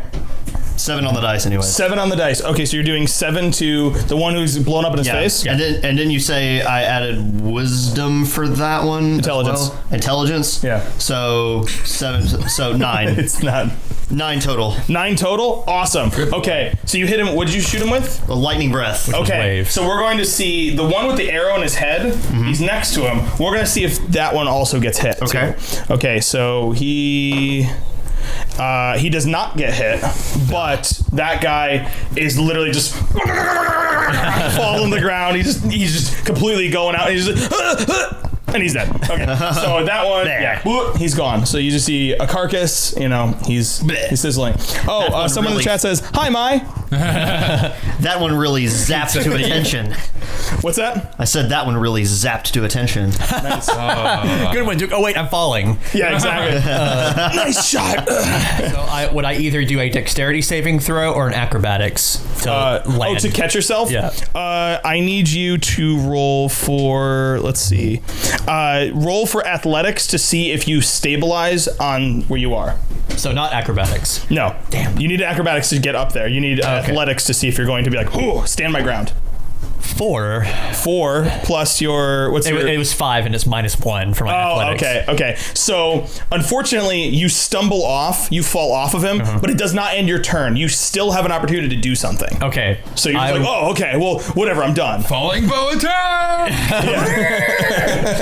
I would like to use my stealth skills to run up and hide behind Dench to where they will not see me if they approach him. Awesome. So, I need to do a stealth roll for that. Even though it says I'm naturally stealthy, so I can hide behind anything one size larger than me, at least. I am definitely one size larger. So you're going to take the opportunity to stealth behind him? Uh-huh. Okay. So hide behind him so they do not see me. Okay, so... It's pretty handy that we're both big dudes. Yeah. That's Hide true. behind both That's of us very, whenever very you want. useful. So you go forward. Let's see if anybody sees you fall, because that may prevent your stealth. Okay. No, you're perfectly fine. Yeah. So you've just blended in. Woo. So All right. So you now put on your camo that looks exactly like Joseph. Yeah. I paint myself red and hold on to his back. Exactly. Let me just put on my THAC bud suit. Fantastic. All right. So I'm now, hiding behind him, waiting for anyone to get Hello, close. friend. Okay. So Sorry. So now, Joseph, you get a turn, and then we're gonna go to the normal order. Okay. So I would have at least noticed they tried to shoot at me, even though I didn't hit. Yes, they were in your field of vision, so you're Okay. like, oh man, I gotta do something. So we were still freaking mad, man. Of course. We're so freaking mad. Of course. Okay, I'm done with that dagger. That's done with. So we're gonna, let's see.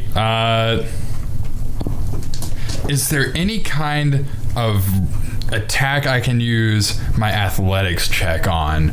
Because I really want to do something like that. What would you like to do? I want to try to throw one of these guys into one of the other dudes. So you want to? I want to pick up the arrowhead guy and throw him into the other little guy. Do it. Okay. So I need you to roll.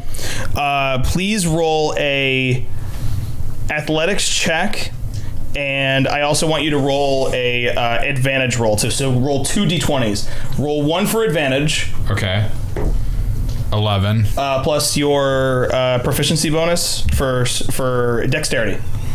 Plus one, so 12. So 12. Okay. So I'm gonna allow it. Okay. So you've gotten up to him. Yes. So you're like, ha! Now, I got you. Now what are you gonna do? You're gonna go pick him up. You roll with athletics. 12 total. 12. Okay. You pick him up and you're like, you got him. But it was like, you may be a little disjointed, but you have him. Yeah. So I was a little off balance. Right. I got it. Catch this box. I got excited and I lifted with my back. Exactly. You got really pumped. So what are you gonna do? I Smack this one with him. So Yeah, you're I gonna still want to smack him into the other guy, just like a. Okay, cool. All right, so you take him. And I have all these weapons, but you just want to do shit. Yeah, that's fine. That's fine. So you throw him. Now I need you to roll a d20 to see if you hit with the other guy. 10 plus your strength. Your strength modifier. 13. Okay, so I'm sorry for that plus 5 is when you're attacking too. So you need to keep an eye on that for you specifically. Oh well, then I might have hit earlier. Okay, then 15. Total. 15. So you throw the guy. The one you threw, you hit them. You hit him, but the other one's gonna take damage as well. So roll for the one you threw. Okay, what do I roll for throwing a man? Oh yeah, that's a good point. I feel like I'm going to do super high damage. Yeah, it's more of a disabling attack. It's really not. Okay, so it's more of an insult than anything. Yeah. Okay, so roll lowers their self-esteem. 1d6 for man damage. Okay, man takes 5 damage. Wow, that's pretty good. I twisted him up before I threw him. No, you crushed him up into the little basketball size, bounced him, and then threw him. Yeah. Did a couple dribbles. Yeah. Right. So you throw it. You throw him. He takes 5 damage. The little guy, or the guy you threw, wow, he's taking 4 damage from that clash. They busted heads together. Like, duh. The arrow in one of the heads went in the other a guy's little bit head. more. Yeah, exactly. The one you threw is super bleeding out. Like he really, like, and the other one is, that was more effective than hitting him with my mace. That's true. He's got a concussion. He's like, oh, this is rough. So everyone's you have just caused chaos. So learn your lesson. So always throw people. Down? Always throw people, ladies and Are gentlemen. they like knocked down now and stuff? Yeah, they're kind of like stumble to the side. Really, Ow. It's very good. Hey, a whopping 4 damage is not bad, guys. It's pretty good. I saw a whopping 4 damage. Anyway, so we got that going on. So now we are going to go in normal order. So Tim, you're going to get a turn. Okay. And please note that I'm still hiding behind. Absolutely. Yes. After all that, I was just kind of holding onto his leg. I guess I'm kind of like as this. he went. That was crazy. Would I be repositioned to where I'm like basically right next to them, or? Yes, and then we'll just have Troy follow. Okay. I was holding onto your leg. Cool. So I threw him from there I am, like that. Whatever. Don't see me. I have not done either of my level 1 spells yet. There you go. So I am going to cast Chromatic Orb. Okay. And as far as I can tell, it lets me choose whichever element I want to use. Yep. Although if I can't, obviously I would go with lightning because that's what I do. Right. That's my thing. Yeah. But because I can do acid, cold, fire, lightning, poison, and thunder. I think I'm gonna go with the lightning orb. Okay. So let's see here. Rolled a 5 plus a 4, 9. Okay. So you rolled a 9 to hit. Yes. What were you shooting at? I'm shooting at the big man's. Oh, the big man's. Yes. Okay. So We're in between you. Oh darn! Oh. I keep forgetting that. Nope, you already did it. yeah, no. Okay. So what's gonna happen is you are going to hit the big guy, but they're gonna take the butt of it first. So what you need to do is you rolled a 9. Yes. All right. So because of that, an 11. Do I hit either of you with an 11? No. Okay, so then they avoided it. Sweet. They did not. Ah, what's wrong with you? They did not get in the way. Yeah, it would have been really bad. That was armor class, right? Versus 11? Yeah, Okay. 11 armor class. Okay. I'd like to point out that I have not seen you in your lizard form yet. All I know is that a lizard man that looks a lot like the lizard man that attacked me earlier just shot lightning at me. Yeah. Was it a lizard man or was it a green. shambling scary Yeah, That's guy? all I know. It was a green thing. His intelligence isn't that enough. high, so he saw a green guy. It says And I'm raging. the damage that I do is 3d8 for the damage. Ooh. So Rock and roll. I'm gonna need a couple more d8s. You need some help. That's a D10. That's a 10. Oops, my bad. Here we go. Here we go. Four side Yeah, on each okay. side, so hey, here you go. Oh, okay. I have all the dice if you guys need extra dice. So 11. 11 damage to him? Yes. Nice. Okay. So it was electric, yeah? Yes. Okay. He is slightly resistant. He only takes 9, but that's still a lot of damage. It's pretty good. So he really he's like, but he kind of gains himself back. But he's really, you see he's charring. He's sizzling a bit. So he's got some shams going. Yeah. That's fine. Okay. So he's still in it. He's got it going. Now it's going to go over to my guys. Yep. I am going to hopefully get these guys up. 1, 2. I got them both up. Cool. All right. Okay, so they're both back up. They just jump up like putties from more than Power Rangers. This is woo! All right, so now we have them, and the little one of them, the arrow guy, is going to attack Joseph. Okay. Okay. Bring it on. So I got a 6. You did not hit. I did not hit. I got another one, and the other one looks for a target, and he's like, I thought there was another one. So he totally doesn't see you. Holding on to Dench's leg. Yeah. The other one is also going to go for you again, Joseph. Bring it on. I got a 17. You did hit. Hooray! Goodness. So he shoots you with a bolt of ghostly gaseousness, and you take 2 damage. He ghost farted on you. He ghost farted on you. That's fine. That's fine. I don't even care. I don't even want those. Okay. I don't give a dang. I don't give a dang. I'm doing my job of taking damage. Don't give any dangs. Look at how little dangs I give. I don't even care. I don't even care about the dangs. Nope. Now I have the big guy. Okay, so the big guy is moving up. And if anything, I can only move him about 30 feet. He's getting about there. So he's moving towards you because he did not like the source of the lightning. That would make sense. I feel hurt that he didn't see me as a big enough threat, and I'm going to remember that. He walks by and just gives you the finger. Yeah, he basically just called me a chicken. Yeah, he gave you the finger by walking away. While he walked away, he gave you the finger. Literally gave me... Yeah. So he's walking through, and that will be his turn. Now, actually, we have the militia guys running up. So I was about to yell out, "Hey, what are you guys gonna do over there?" Yeah, right. Could use a hand. And then I respond with, "I'm taking my turn, man." So what they do is they're starting to run up and they shout out, "Quickly, get to the lifeboats!" And they gesture over towards here. Actually, hold on a second. Well, so they're here and they're here. Okay, so I'm going to showcase this right now. They're at the bow of the boat. They're at the bow of the boat. So let's say the hallway. Actually, let's say the hallway is here. The okay. boat booty. The boat booty. So yeah, lifeboat. So they go, "Quick, get to the lifeboats! Get to the lifeboats!"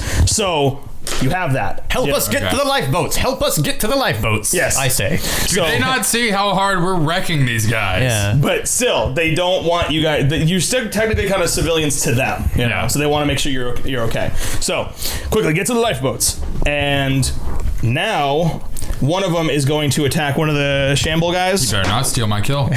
Okay, so he does hit. He does 3 damage to him. Pulls out a little short sword and just deals 3. The guy he's still bleeding out. He basically cuts like the side of him, and then you just see like blood come out, and the guy's like, "Ew, that was me." So some of him is coming out. So now we have Part of me is on the outside now. Why? That doesn't go there. Yeah. So we have the other one who does this. He is going to attack he's going to attack the other one, the one that fell. He's going to miss, unfortunately. And the third one is actually going to start leading. He calls over to some people, and some people start following him this way. So we don't know why, but they're going this way. Okay. So quickly, and they're all shouting, "Quickly to the lifeboats!" Okay.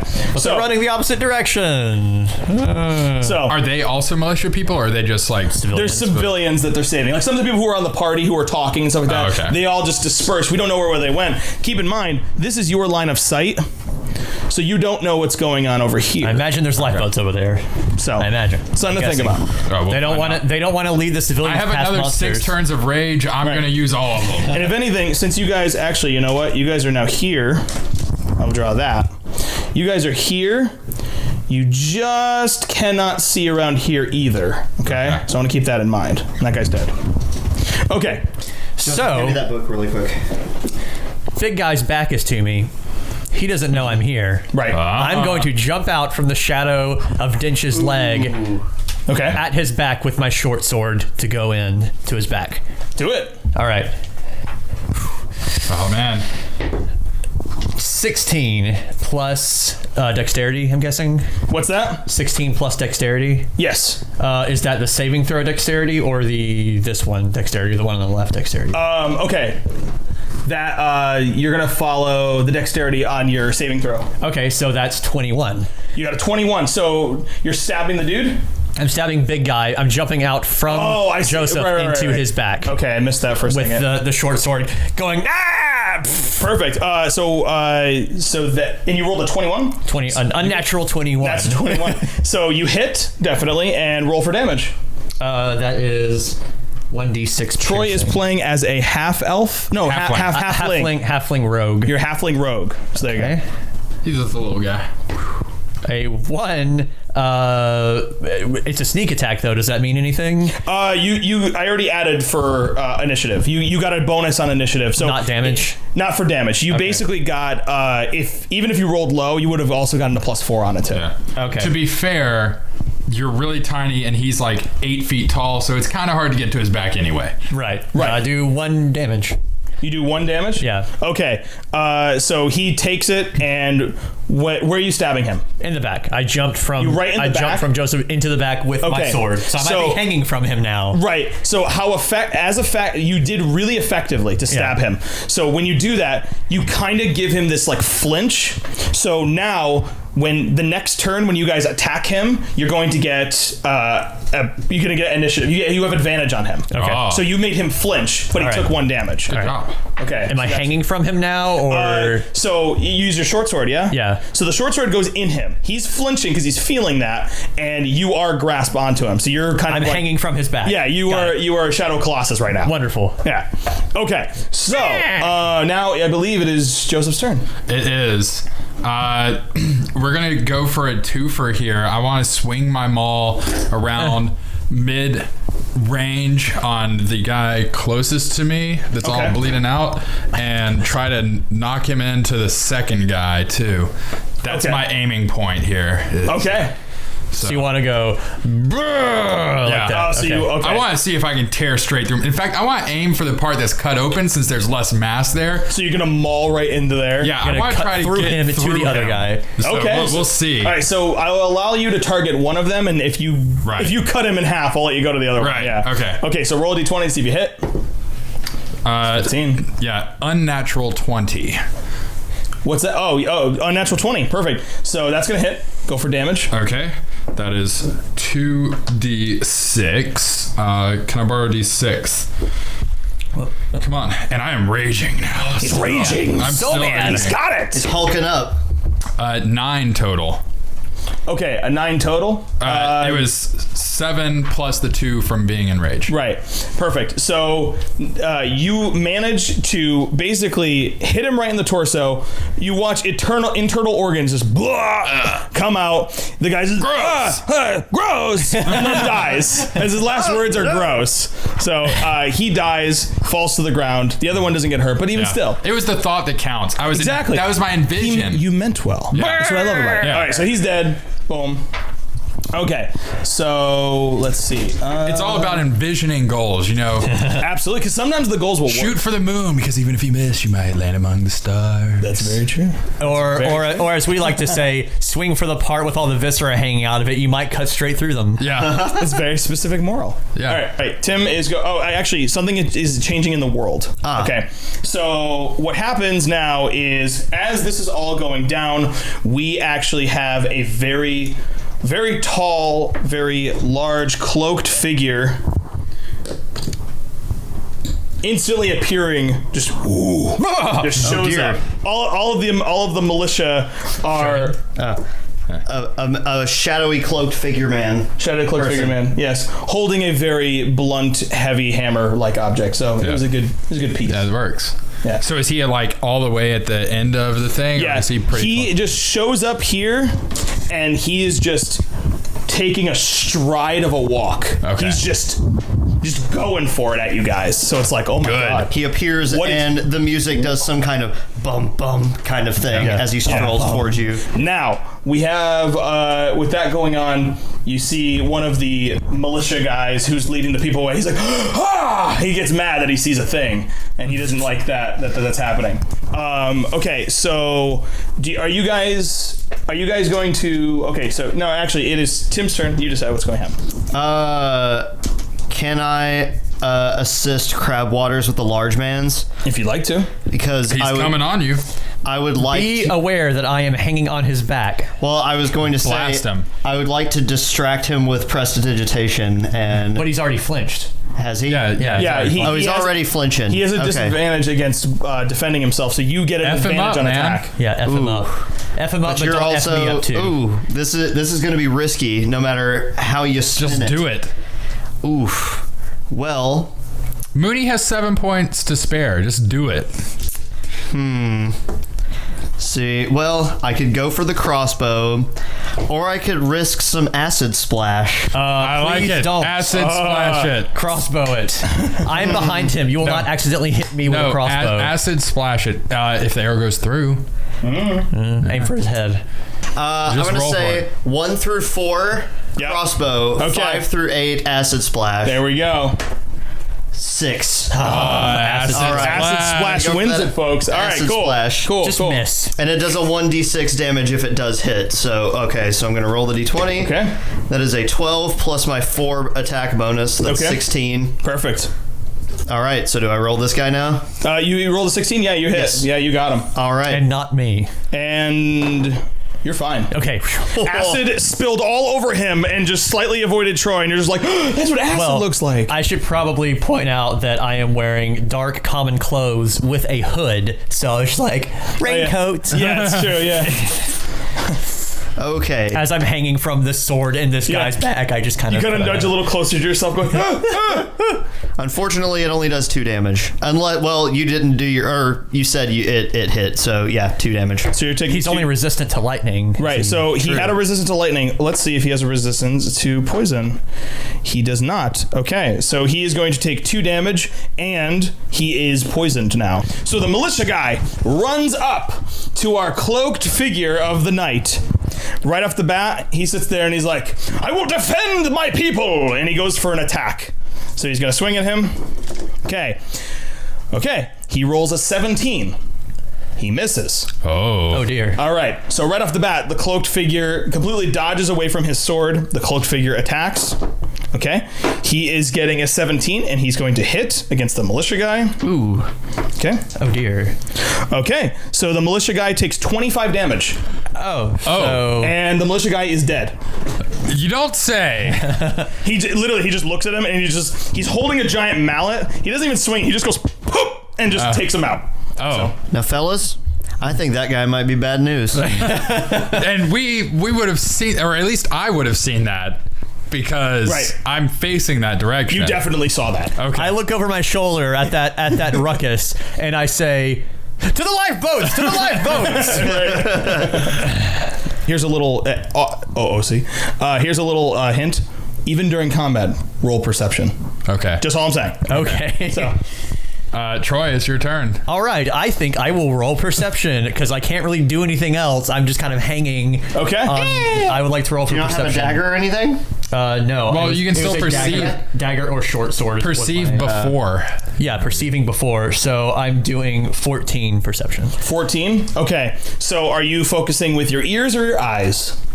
I was looking over my shoulder at that dude. At scary eyes. cloak figure. So you're using eyes. Yeah. Okay. So you look around. You're looking around. You're aiming. Like you see your concept over there. He realizes that he's moving, but his eyes are not locked onto you guys. His eyes are somewhere else, but he is moving towards. So don't get in his way is what I'm thinking. He's going after drill. Yeah. So- Gotta be some kind of drill dude. So as you're looking around, you see different things. You see now, being over here, you see down here. You see about 2 people scared over here, and there's a few crates over here. I have to steal that. Okay. They're not nice. You also see someone behind the crates as well. You still haven't found out what's in Again? that first crate. He might be going for that. Ooh. Okay. So that's what you see. But you know that he is looking straight your direction. Okay? So the cloaked man is looking right this way. But for some reason, he's not locked onto either 3 of you. Including this guy? Or he is looking at that guy? Okay, so do me a favor. Where is everything on the map? I want you to spell it out. I am okay, this is probably The way right I behind understand Joseph. it is I'm facing this direction, about to engage this guy. Okay. These guys were engaged on this guy that got all bled. Okay. And then this would be, like, these little duckmen would be your... According to this map, they would be The scared people. scared right here. And then there's some bricks over there. You'd have some boxes over here. Okay. That's my disguise. Hand me my disguise back. Okay, so where is the box? The box is right here next to... Oh, yeah, the box. That's the box? Okay. So, here you go. You can use the D64 for the box. Okay, this is the box. So that is the box. Okay, great. So is he looking at the guy or the box? We don't know. He's looking at something other than the 3 of you.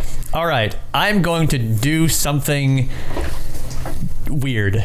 Okay, I don't know if this will work. I'm going to ask you if this will work. Sure. I want to yank my sword out of big guy's back. Yeah. Because now that I see that he's watching something, I'm assuming he's either coming towards me, this guy, the big guy, or the box. To figure out what he's doing, I'm going to pull my sword out of his back and jump to the box and stand on it and see if he is still looking at me. Okay. So I will allow you to move completely over to the box. Okay. But if you want to get on top of that box with a roll for acrobatics. Acrobatics. Is that D20? D20, yeah. So 7. Okay. You go for like a really sweet spin, but you just go. So like you go to do in your head, you did something really rad, but it just looked like. So you're on it now. Can I check to see if he's looking at me, or do I have to wait? What's that? Can I do another perception? Can I see if he is looking at me now, or do I have to wait as he's walking? I want to see if he's going for the box, basically. In terms of what now? I'm standing on the box. I want to see if he's either now looking at me. So I'm trying to determine what he's looking at. That's perfectly fine. Okay, so you are now on the box. Yes. You now notice that he is teeming, glaring right at you now, and he's just. Oh dear. I think he wants this box. Or me. I hope it's the box. But I really want this box. Do you really hope it's the box? Yes. That is your box. All right. Still got a big guy right there, too. I have an idea, but I don't think my turn will allow for it. I was going to say, wonder if I can get your attention to throw it overboard. I mean, you can talk to me. I'm pretty mad, though. Yeah. Well, is the box too heavy for Tim to pick it up? Would Tim be able to pick the box up? Well, with you on it? Or just pick up the box in general? My strength's not that good. You're gonna try. You can roll D20 to see if you pick it up. I was just gonna say, what we should do if he's looking at it, I'm going to assume he's not going for me, because what beef would he have with me? He was not looking at me, so I jumped on the box, and if he's looking at me now, he's obviously going for the box. Sure. So I guess I'll just have to hang out here for a second while they keep attacking, because I can't really talk to Tim while he's fighting big guy. Right, exactly. So I guess my turn is over. Okay. So in this clouded mindset of just unadulterated rage, I still have the wherewithal to think that might be bad news. Right. Because it's like, I like to hurt things, and I can't hurt things like that guy hurts things. He's better at hurting things than I am. He is much better at hurting things. But also, I like fighting. But I don't think I can win against him. I don't know. So I need to hurt. I need to hurt something, and there's an injured zombie man thing right next to me. That's very true. So I want to try to smack it, hit it. First, I'm going to roll perception, because I'm snapping out of it a little bit here. We're at the half point of the rage. That's true. So I want to. Coming down. You said there are these boxes and the people. I want to get a perception of them, like what they're all about. Are we talking women and children? Are we talking valuables? What? Okay, so 18 plus 19. 19. Oh, your perception is 19. Eyes or ears? Eyes? Eyes, yeah. Okay, so you're looking around. You see these people have gotten onto a smaller dinghy, and they have sailed away. Okay. They're sailing away. You see really in the corner, other boats are leaving the boats. People are like, oh my God, this is crazy. I was right. You look around here, and you see Mr. Drill hiding behind the crates going, oh God, please don't. Oh no. Oh no. Oh, the rage is coming back. Now's your chance. Oh, the rage is coming back. We might want to take that box and run for the lifeboats before they're all gone. We might be stuck here. That's what I was going to say. Grab the box and throw it in the lifeboat so we can get the hell out of here. You guys can deal with that later. I'm doing my thing. For some reason, not only do you think that, but you get a sudden sharp feeling in the back of your head, Troy. To do that. We need to save this box. Yes. Because, that's mixing with my flaw. Yeah. Is that I need to take this. Yeah. So, I want... Is it possible to attack and then move? What? Or do I have to, move... Because what I want to do is I want to kill this zombie man, and then I want to go get Mr. Drill. You need to attack and then end your turn. Okay. Yeah. So, I would like to still call out to Mr. Drill and be like, what are you doing? The pain, shout at him that the pain train is coming. What kind of hero are you? Okay. You're just a chicken. Ooh! Okay. And they call me a charlatan. He doesn't even acknowledge it. He's just because he's too, over there being a little pissed. He's too much of a willy. I'm guessing there's not a lifeboat over there. What's that? There's not a lifeboat You over there. can't tell from where you're at. There's some behind us still, though, right? Yeah, no, I'm saying I'm guessing there's not a lifeboat If behind he's being Mr. a little Drill. baby over there, he would have already gotten on a lifeboat. So we're taking out the zombie. We'll deal with Mr. Drill next turn, maybe. Okay. Okay. So we're going just straight up maul attack. Nothing pretty. We're just cleaning up. Rock it out. Okay. So 14. 14 hits. Okay. Sounds good. D6, please. Ooh, 12. Oh God. So you where are you hitting? Where are you attacking it? Center mass still. Okay. Yeah. Just. No, Baseball bat swing again. baseball bat at the head. We're doing that. Okay, so you just rock it. You just take him out, and you just see him explode. Basically, he just goes. He'll get an earful. Who's Tim? Tim, you're up. Ooh. You got big man in front of you and scary man coming. Big man thing. Well, the scary man. Scary man is still back there. I would like to see what's up with Drill, but we're also awfully close to those lifeboats. Grant, remember that we are good. Yeah. That's what I'm saying. You guys are farther back from him than I am, though. Do we see Mr. Drill or no? No, you guys don't know Mr. Drill. Yeah, you're closer to Mr. Drill. Yeah, You did so we don't see me call out to Mr. Drill, though. Oh yeah, because I'm thinking I can use my little cheap parlor tricks to distract big guy, but we could only either go for Mr. Drill or you and me try to carry this box over to the lifeboat. Yeah. I think you could. We really need to carry this box into the lifeboat. This guy is pretty messed up. I don't think you need to distract him, and I don't think a distraction would really work in the heat of battle when he's all like, what does he care if I'm He's pretty covered colored? in acid, and he's That like, is true. He's probably just flailing around right now. We could split up. All right. So let's see. Will you be able to go and see what's up with Mr. Drill while we deal with this fella right here? How is he like one movement turn away from me, or like could I get to him next turn? Dench? Not Dench. Drill. Drill. You're Dench. Drill. He's about like 45 meters away. You would waste a turn trying to get to him. And how far away is Cloaked Scary Guy from Cloak us now? Scary Guy is about like 80 away.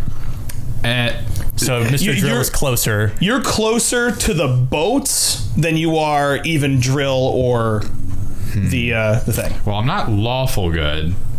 I would need motivation to risk myself to go get Drill because I'm pretty pissed off at him.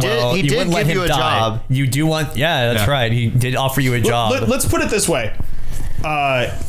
If you sense any evil off of Drill, then punish him. But since you are good, there's no reason to kill a civilian who's being just like a dick. Well, I wasn't gonna kill him. Oh, okay, fair enough. No, fair I enough. was gonna go and give him See if he should be left behind or rescued or something. just basically call him out. Yeah. For being a coward. Hey, you're a coward, then you leave him. Right. Yeah. Well, no, I wasn't gonna leave him. But if we do rescue him, I probably need more motivation than just, it's a civilian in danger, you should go save him. Right. Because in my mind, it's like, okay, I'm not a bad guy, but it's like this guy is also supposed to be a hero anyways. He should be able to take care of himself. Sure. So it's like, I'm not, I have to help everyone. It's more like, well, that box is probably more important, so sorry, dude. Hey, very true. Yeah. Very true. Well, either way, I guess I need to figure out. Okay, so how many times can I use these spells per? Like, I know it's like per day, and then I have to rest. You can do 4 spells a day, but 2 of them have to be level 0. Okay, so you can actually. I should word that differently. You can use 4 spells a day, but you can only use level 1 spells twice. Okay. So you can use 4 level 0 spells, but you can only use 2 level 1 spells. That makes sense. So I haven't really been keeping up with how many I've used. You've used 2? I believe 2, because you shot lightning and lightning and frost. So you've done 3. Okay. And acid breath. Does that count? So you're out. Yeah. So I guess I'm out. Oh yeah, that's true. Yeah, you are out. You're then. spent. But those were some good turns, man. Yeah. You messed those up. are great. Yeah, you're out. So I guess I'm gonna have to go with either this dagger or this crossbow. If you're gonna, Or I guess I don't know. Is there a limit to how many times I can use my lightning breath thing? My lightning breath stuff? I'm not sure. It doesn't. I thought that's what I was counting towards the spell. Oh, okay. Yeah. So technically, I've used acid and. Your lightning breath is going to be okay. So your lightning breath is an ability off of you. So you're going to be able to use your ability. I believe actually at level 1 you can only use it twice anyway. So you've used it up. Okay. But that's good news for you because that means you still can use 2 more spells. Because the lightning breath you've done, I've used acid splash and ray of frost and chromatic orb, and I've used prestidigitation. So that's all 4. Oh, so that is the 4. Okay. But the lightning breaths have not counted. Yeah, as right. Spells. Right. So you couldn't even distract him if you wanted to. Yeah. So you gotta make something else Alternatively, he's still covered in acid and taking damage every turn, and he might be almost dead. That's true. He may not even be interested in fighting us right now. You could perceive to see how, like, if you can tell how close he is to dying, if that would alter your decision. That is true. Can I roll a perception check and see if I even need to hurt him or if he will end up... Perception check against who now? Against big monster guy. Since he is poisoned, can I roll a perception check to see if he is going to... If I even need to hurt him or if he will drop dead at the end of the next turn? Roll. 12 plus 2. Yeah, so 14. You see the pace that he's moving. He's a lot slower than you guys right now. Because he's been shocked, because he's burning, he's a lot slower than you. Let's put it this way. If you made a beeline, he would not be able to catch you. Let's put it that way. That's what you observe. Grab the box! Grab the box! We might need to carry it together because neither of us are that strong on our own. Yeah. Wait, you have a strength of 10? Yes. I have a strength of 8. Yeah. So we've got a 0 and a -1 modifier. Your strength is an active detriment to you. Yeah. But maybe if we work together. Yeah. You want to do that? We might need to. All right. We both want to pick up the box and throw it into the lifeboat and get in the lifeboat. Oh, will this act as Troy's turn for the next one? Yes, it will. Yeah. Okay, so you're gonna team up and both pick up the box. Yeah. Are we close enough to be able to do that in one turn? I don't. I think we might just have to pick it up and run. You're gonna have to pick up and run. Okay. So I'm going to need athletics roll from both of you. Oh heck. And I'm also going to need a. Man, I picked this up by myself earlier. Yeah, it's true. You were inspired. Yeah. Yeah. So I need an athletics roll, and then I'm gonna need to. Just go athletics for now.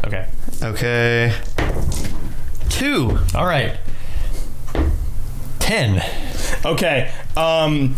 It's kind of like you guys are both moving a bed, but you're like an 8-year-old. Like, I'm helping, Dad. And you're like, damn it, son. Yeah, that's so. But you are both lifting it, but you are really like the weaker link here, and it's like, and you're not getting far, but you're moving. I'm under it, holding it above my head, and he's just like, ah. Yeah, exactly. So you at least got it off the ground. I really got to look into learning some kind of levitation spell. I'm so sorry. You can get something with that. Yeah, it's all right. We didn't know this was gonna happen. Okay, just go. So, our black cloaked friend is furious seeing that, and he's just he snaps his fingers. 2 giant, maybe like 9-foot orcs just instantly appear. Get the box. That's now we know he wants the box. So he wants the box. We know that now. They appear. Let's see. You still got 2 militiamen there too. Right, exactly. Yeah. Okay, so militiamen are actually going to go to see if they can attack. The militiamen attacks. One of them attacks the first. Okay, I got to draw that on the map.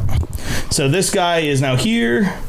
Whoop. And then we have 2 giant orcs right there. And we're no more 3 bad guys right there either. Yeah. Whoop. Oh, there's one big one. There's one big one, but it's all good. They're closer to the back end. And then I'm in front of you 2 by a pretty significant margin. Right. So it's like, where are we? I'm like okay, so here. He's over here. You're over here with this dead guy. They're all dead, yeah? Yeah, they're all dead. Okay, they're all dead. And then now we have you guys with the box. Like this with the box, and you're carrying the box. Perfect. Run! We got things happening. Oh my god. Okay, so the tension's heating up. So now what we're going to do is Militiaman is going to attack the ogre, or the orc guy. The Shreks. Okay, he rolls a 16. He does not hit. Oh, boy. Okay, so we have the other militia. He rolls. He has a 17. He hits. Let's see how much damage he does. Okay. He normally is going to do a 7 because of the damage reduction. He's only taking 1. All right. Okay. Oh. So I think this might be a message to us from the DM that we shouldn't fight here. Yeah. Okay. So You could really use the help lifting this big box. Does the big guy take acid damage? Yes, he does. I'm going to roll for that in just a minute. Okay. Moving over to the orc. The orc's turn. He swings. He is getting a 15. He hits. The big guy is going to deal 18 damage. He is dead. Oh. The other big orc is going to attack the other one, and he barely misses, just goes for the swing, and he's like, ah! Okay, so... Acid damage. Acid damage on my guy over here. He takes 1 acid damage because he's burning, and then he is just like, no, wait, I want a hug. I'm trying. He's airplaning towards you. He is very much airplaning. I know, right? So that is the end of my turn. Okay. So this guy hasn't actually advanced anymore. He just, No, they're still moving. There's Okay. I thought he stopped and went, "Arr!" yeah. He kind of moved up a little bit this way, and he's in combat with him, and he's moving that way. Okay. So actually, you know what? No, he's not even that much closer. He really isn't. Okay. He's taking time to cast. Oh man. This is not looking great. Even though you're raging, you're still you're not stupid. You might want to try and just leapfrog over this guy or That something. was shocking enough, but drill is the way to get back to my mom because she always wanted this goody two shoes, terrible, monstrous orc as a son. Mm-hmm. But you know, I'm going through my my rebellious phase. Thank you for saying drill. I forgot my last action of my turn. Okay. Okay. Drill looks left, right, jumps over the boat. All right. Drill is... Where'd Drill go? Oh, he got away. Anyway, so Drill just took boop, boop, just jumped into the drink. So he's gone. You just hear, watch it. He's swimming away. Dang it. So I was going to run over to him. Shout out to him. Don't forget about that job. Think it over. So that's still a maybe, right? Right. Coward. Dang, I was going to pick him up and throw him overboard. Darn. Oh, well. Okay, so... Assessing the situation, I don't want to be near those guys anymore. Right. Turn back, see acid-covered man and them grabbing the box. Okay. How close are they? Can I reach them in one turn? To them? Yeah. Yeah, they're about 30, 35. I'll allow it. He's shambling towards us. Why don't you go? No, because he's covered in acid, and also right. I want to run to them and basically just pick up the box because I'm huge. Right. And also flick off the big monster as I walk past since he did that to me. Right. Yeah. You know, I think I just did that directly in front of the camera. Anywho. F you. Yeah. So yeah. Can I get to them and pick up the box for the little babies? Yeah. Okay. Sure. Go for it. Okay. Is that just... Athletics check. Oh, baby. 23. 23. You pick it up with one hand. Yeah. You're just like, this basketball, I this pick one. it up and I just look at you guys like... You spin it on one finger as you run over one eye. Just make a 3-point shot at this point. It's like, come on.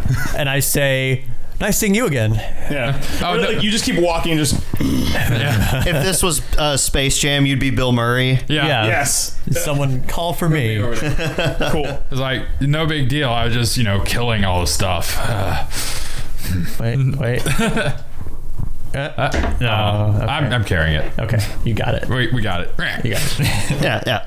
Okay, the dark cloaked wizard or specter or whatever he is, he looks over and he says something quietly to himself. Everyone roll a d20 to see if you hear him. 18. Is this perception? Basically. Okay, 18 plus 19. 12. 6. Okay. Only Joseph has heard, and I'm going to write something down for you. Okay. So it's a secret. Okay.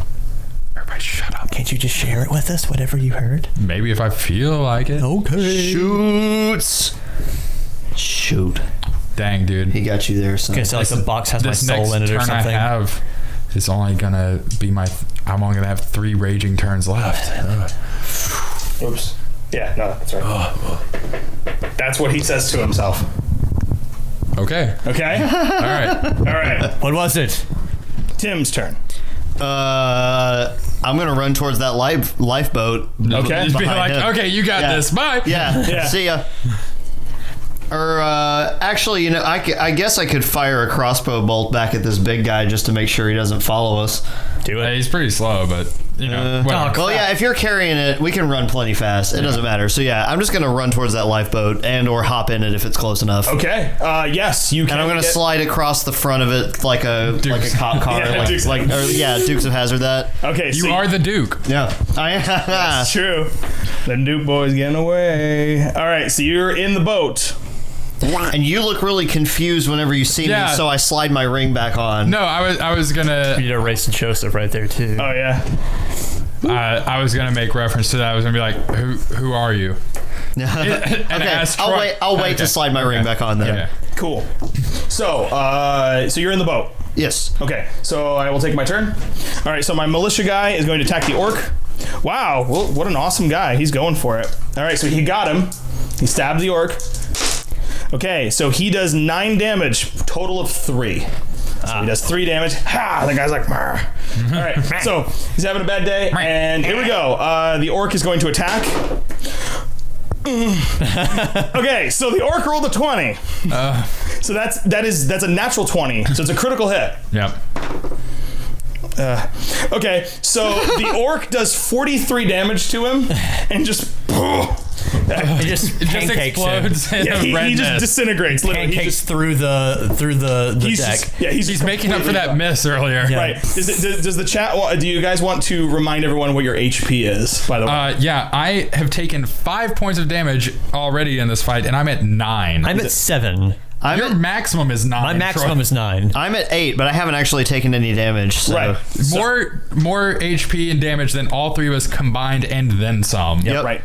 Okay, so that is my turn. I am gaining some more stride, literally kicking this guy out of the way. Move. And the other, can I shout, "Hey, can you throw me my arrow? I need that." Right. I forgot to get it. Oh, wow. So the militiaman fought valiantly, though. That was pretty good. He will be remembered fondly. Yes. His name was Daryl. No, not another D name. Dagnabbit Daryl. Yeah, too many D's. Yeah. All right. Okay. Pancake Daryl. It's your turn. I got this. I kind of want to jump on your shoulders and shoot an arrow at this guy one more time, but he's not going to follow us. Why waste an arrow? I'm going to hop. Athletics roll or acrobatics. My acrobatics is high. Oh, okay. My athletics are not. Oh, gotcha. I'm good at jumping. I'm not good at landing. Yeah. So it's true. Yeah. He's got the move, but the dismount. Yeah. So I'm going to hop in the lifeboat as well. Yes. With the Duke. And say, fancy seeing you here. That was fun. Okay. I guess I'm just going to follow. I'm going to hop in, be like, "Hello, friend. How are you? Where's the Duke? Did he make it out okay?" Oh, yeah, sorry, friend. Hang on 1 second. I'll get him for you. Hello, sorry to keep you waiting. Oh, good to see you again, Duke. I hope that lizard man got away okay. He swam. Let's get out of here. That seems like a pristine idea. As much as I would like to fight them, I'm going to be realistic here. I don't think I would win. Hey, thanks for grabbing that box for me. Do you even know what's in it? No. Let's cut this rope up to this lifeboat and go. Okay. Yeah, let's find out once we're far away. So you cut the rope. Someone busts out any kind of blade. Roll a cutting blade. Just like roll. I just have piercing short sword, but just roll a d20. See if you cut. 8 plus anything but a 3. We'll cut the rope. Got it. Okay. So cut the rope. There are oars. Do you guys want to start rowing? Start rowing, quick! Rage row. Okay. Yes. I was doing some rage rowing. Okay. I would like to put all of my remaining 3 turns of rage into rowing. So it just goes 1, 2, 3. Okay. So you guys are going to row like a. You're gonna regret that when we get to the sea monsters. Yeah, right, exactly. And then a monster at the end. I think I can do it once more per day. Wait, but did we leave Mr. Drill behind? Did we pass him in the water? Mr. Drill. That coward swam away. Yeah, no, he's nowhere to be seen. Okay, so we don't need a stowaway. All right. Right. So as you were rowing away, you instantly see the boat, almost half of it, engulfed in flames. Oh. And barely from perception check, actually. Let's do a perception check roll. 9. Non-natural 20. Okay. Tim 21, notices that the cloaked man is literally just pointing, and something will burst into flames. And he's just pointing at certain things, and he's taking down this boat. You see some of the orcs run into a room. Basically, you just hear a bunch of noise, then leave the room, and go into another room and start destroying everything. Ransacking. They're ransacking. And he's pointing at things and setting them on fire. Yeah. Chris, Crabwater, sit in front of that box. I cannot. I want to hide behind the box. Okay, Is it bigger than me? You can hide behind the box. I'm gonna drape my my cape over the box so that he can't. Nice. So that if he points at it, it'll just be my coat that he sets on fire. If he can even see us from there, because we're rolling really fast. You do have a shield spell. Oh, you can't do it Not anymore. I don't. Can't do it. Okay, so one of the orcs runs downstairs and gets to the 3rd floor, comes back up and goes, "There's nothing but golds and emeralds and jewels down here." Damn it! So yeah, okay, so We got this box though. yes, you That's got the box. one you I think wanted. that might have made Crabwaters have a panic attack. Yeah. I dive into the water and try to swim, but he stops me. Okay, so It's not worth it, man. the boat is sailing away as the dark cloaked man sees the boat, and he's going to get ready to point right at the boat. Does anybody want to do anything before that happens? Yes. Damn it! Shield would be just great It right really now. would. What is going on over there, Duke? Like, what is going on the boat? Why is it on fire? Because we didn't see it. Right. Neither of you boys breathe underwater very well. I haven't Does tried. that involve sleight of hand? Wait, I've got rope. Tie some rope around the box and toss it over the edge. We'll drag it. He can't see it. He can't point at it. Won't that he just can't bust anchor it. us? What if he's just trying to? What if he's just trying to blow us up? Then we just have an anchor tied to us. How pinpoint is this point? Is it general area of boom, You or saw is it just? you saw it far away, so It looks like an area of effect type thing. yeah. basically. So he just went like, "Ooh, that thing went up." Okay, well. Well, if anything, you saw something leave his finger. If that makes you feel any better. It doesn't. If anything, that makes it worse. No, it's Should we jump? we need this box. you're going to be faster in a boat. Just put it that way. That's just me. If I'm doing like super fast rage How heavy run, is the box? That's a good question, actually. Heavier than I could. I mean, I picked it up. Yeah, I would say it's probably you're holding maybe like a chest that's about like 60 pounds. Like it's. oh, so it was nothing to me. This isn't a time to tell us what that he said, is it? I mean, he just said, "Do they know about the spiffy?" I don't know what that means. What is a spiffy? Don't they know about the spiffy? Well, Apparently no. not. Very carefully. He says, "Do they know about spiffy?" Oh, about spiffy. Not the spiffy. Just saying. About spiffy? I don't Okay. know what Do that they is. know about spiffy? Okay. There are more pressing matters at hand. So though. there might be something. In regards- we might not. There's something we might have forgotten to tell you earlier. Hold on, guys. This is not the time to talk about that. This is specifically the action before we get blown up. So in regards to that, since I'm doing like cartoonish rowing, I'm just going to stop on one of the rows. So sharp turn. Just Okay. out of the way. Okay. That's a good So idea. basically, you're gonna drift in a I'm rowboat. gonna Tokyo drift. Tokyo drift in a rowboat. I love the comment. Do they know about I spiffy? think that camera just gave up. Or I think you got stopped. full. Yeah. Oh, possibly. Well, we're getting about wrap up time, aren't we? We are actually. Yeah. Yeah, we're full. All right, that's fine. We Okay. got this one still. Yeah. Okay, so I'm Tokyo drifting Right. with the rowboat. Okay. So he's aiming at you. You got away. He shot. You went, "Hoo-yah!" And he just went like right before where the boat was anyway. And he makes a big but poof. still, you got, it just like Like a mine goes. super. Now there's a bunch of, now it's just filling with just gas and everything like that. You guys have a way better chance of getting away now because you can't see. He can't Okay. see. Fantastic. So you're rowing away. So do we want to continue just to row and keep going? Get away. We Keep need to rowing. get away from that. This guy is obviously bad news. Right. Okay. We can talk after. Yeah. So you row. Yeah. And eventually you get back to land. Okay. Perfect. So now, unfortunately, you are back to where you were in the original town. No, Damn it. But that's okay, though, because at this point, this is not the way to go. Right. You know, but if anything, it makes you feel any better. You're not back in the town. You're just on that side of the river, right, or the lake. You know what I'm saying? Right. So you get there, and your boat stops. You see tons of soaked people taking their breath, like just panting. Some people were saved. You know, they're just oh my god, it's blah, blah, blah. They're all tired. Standing next to them is a soaked Mr. Drill. Son of a bitch. And he's just like, ha-ha! And they all go, thank you so much, Mr. Drill, for saving our lives. Thank you so much. It was nothing. No. This will not fly. I am confronting Mr. Drill right this second. Yeah? Yes. Okay. Can I perceive around this just real quick or anything? Is there... You roll perception. Okay. Yeah, roll perception. 17. 17? You see a crowd of people. Everyone's chanting and celebrating Mr. Drill. You see the village seems very ominous. The sky doesn't seem okay in this village right now. You see a foresty area that's more off the beaten path that's right near the area. It's going to be kind of a more safe place out of public for you to go. And other than that, you can go deeper in the town, but there's also the woodsy area that way, which, if anything, that way is going to lead more towards around the lake. I don't really know why they want the box. I just picked it up because you guys I'm going to draw this. So I'm leaving the box to go and confront Mr. Drill and be like, hold on a second. You didn't do anything. You hid like a little piss baby while we were fighting.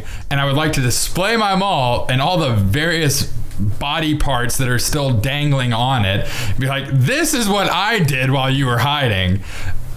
I'm the hero. You're a coward. You're the zero. You're the zero. All right. So we have people. Mr. Drill, MD. Okay, so he's on like a Mr. Drill, MD, medical doctor. Are all of you people blind? Did you not see what was happening? Do you not see the sky right now? They all look at you with such disgust, saying, "How dare you? I bet he saved your life too. How dare you?" And you took his club with all the viscera. And then he sees you and goes, don't worry about it. Just, hey, it's all good. It's all good. We're all safe. That's what matters. I would like to go to him and pick him up by his lapel to confront him even more aggressively. The people move in front of you as you start to approach Mr. Drill. And they're all just kind of like, some of them are like, are you okay? But some of them are like, we don't like the way you're talking to Mr. Drill. Troy, you get an instant sense in your head. A familiar voice says to you, continue on, please. Please. You recognize the voice. It's the old man. You can roll to see if you know the voice. It's probably the old man. 18. It's the old man. Okay. Got it. I want to grab the box and kind of drag it into the underbrush until we figure out what to do with it.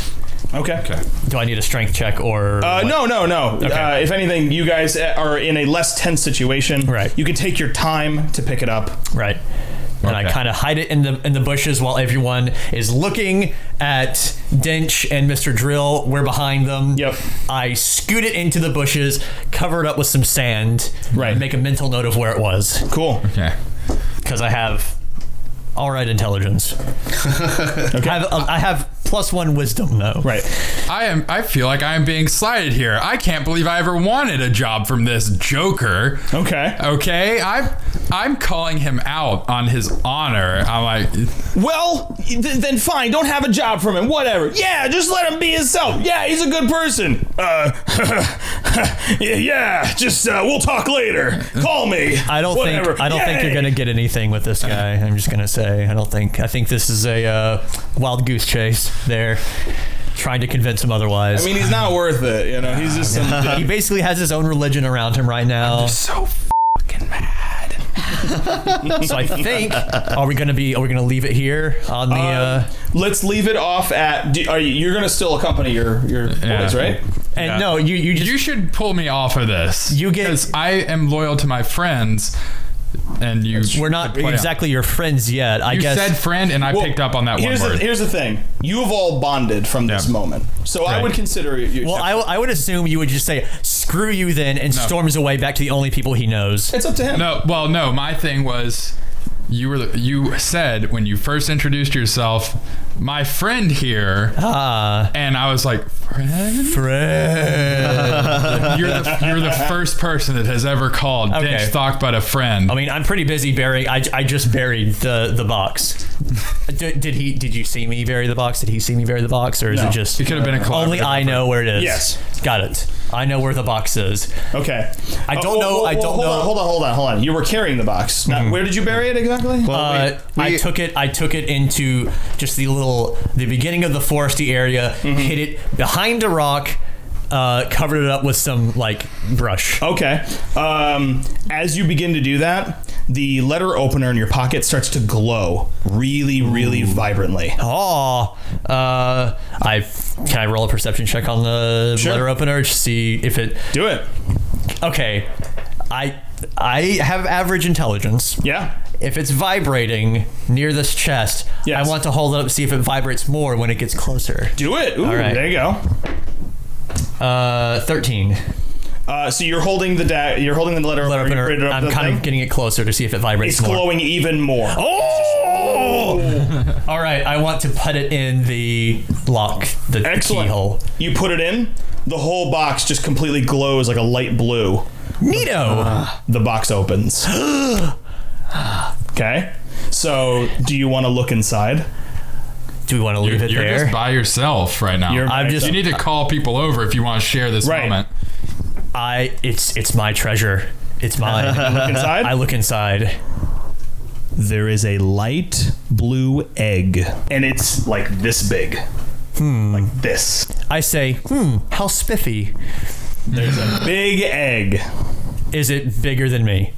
What? Is it bigger than me to yeah, you can hold it. It's like I can't a football. I can't put it in my pocket though. Right. Okay. I say, Buntain, you may want to see this, since I know he has magic experience, and we should probably egg, and that will conclude our evening of Dungeons and Dragons. Egg. Yes. Egg. But stay tuned because there's more, maybe scenes from the next episode. And can we say we took a long rest at the end? Yes. Yeah. Okay, so just a quick wrap up so we're not picking up with him bringing us over to the egg. Oh, right, exactly. We'll say you guys calmed me down. I was like, you're not worth it, Drill. Take your job and shove it. Right. So we're all aware of the egg, and we're going to figure out where to go next time. Next time. Dungeons and Dragons.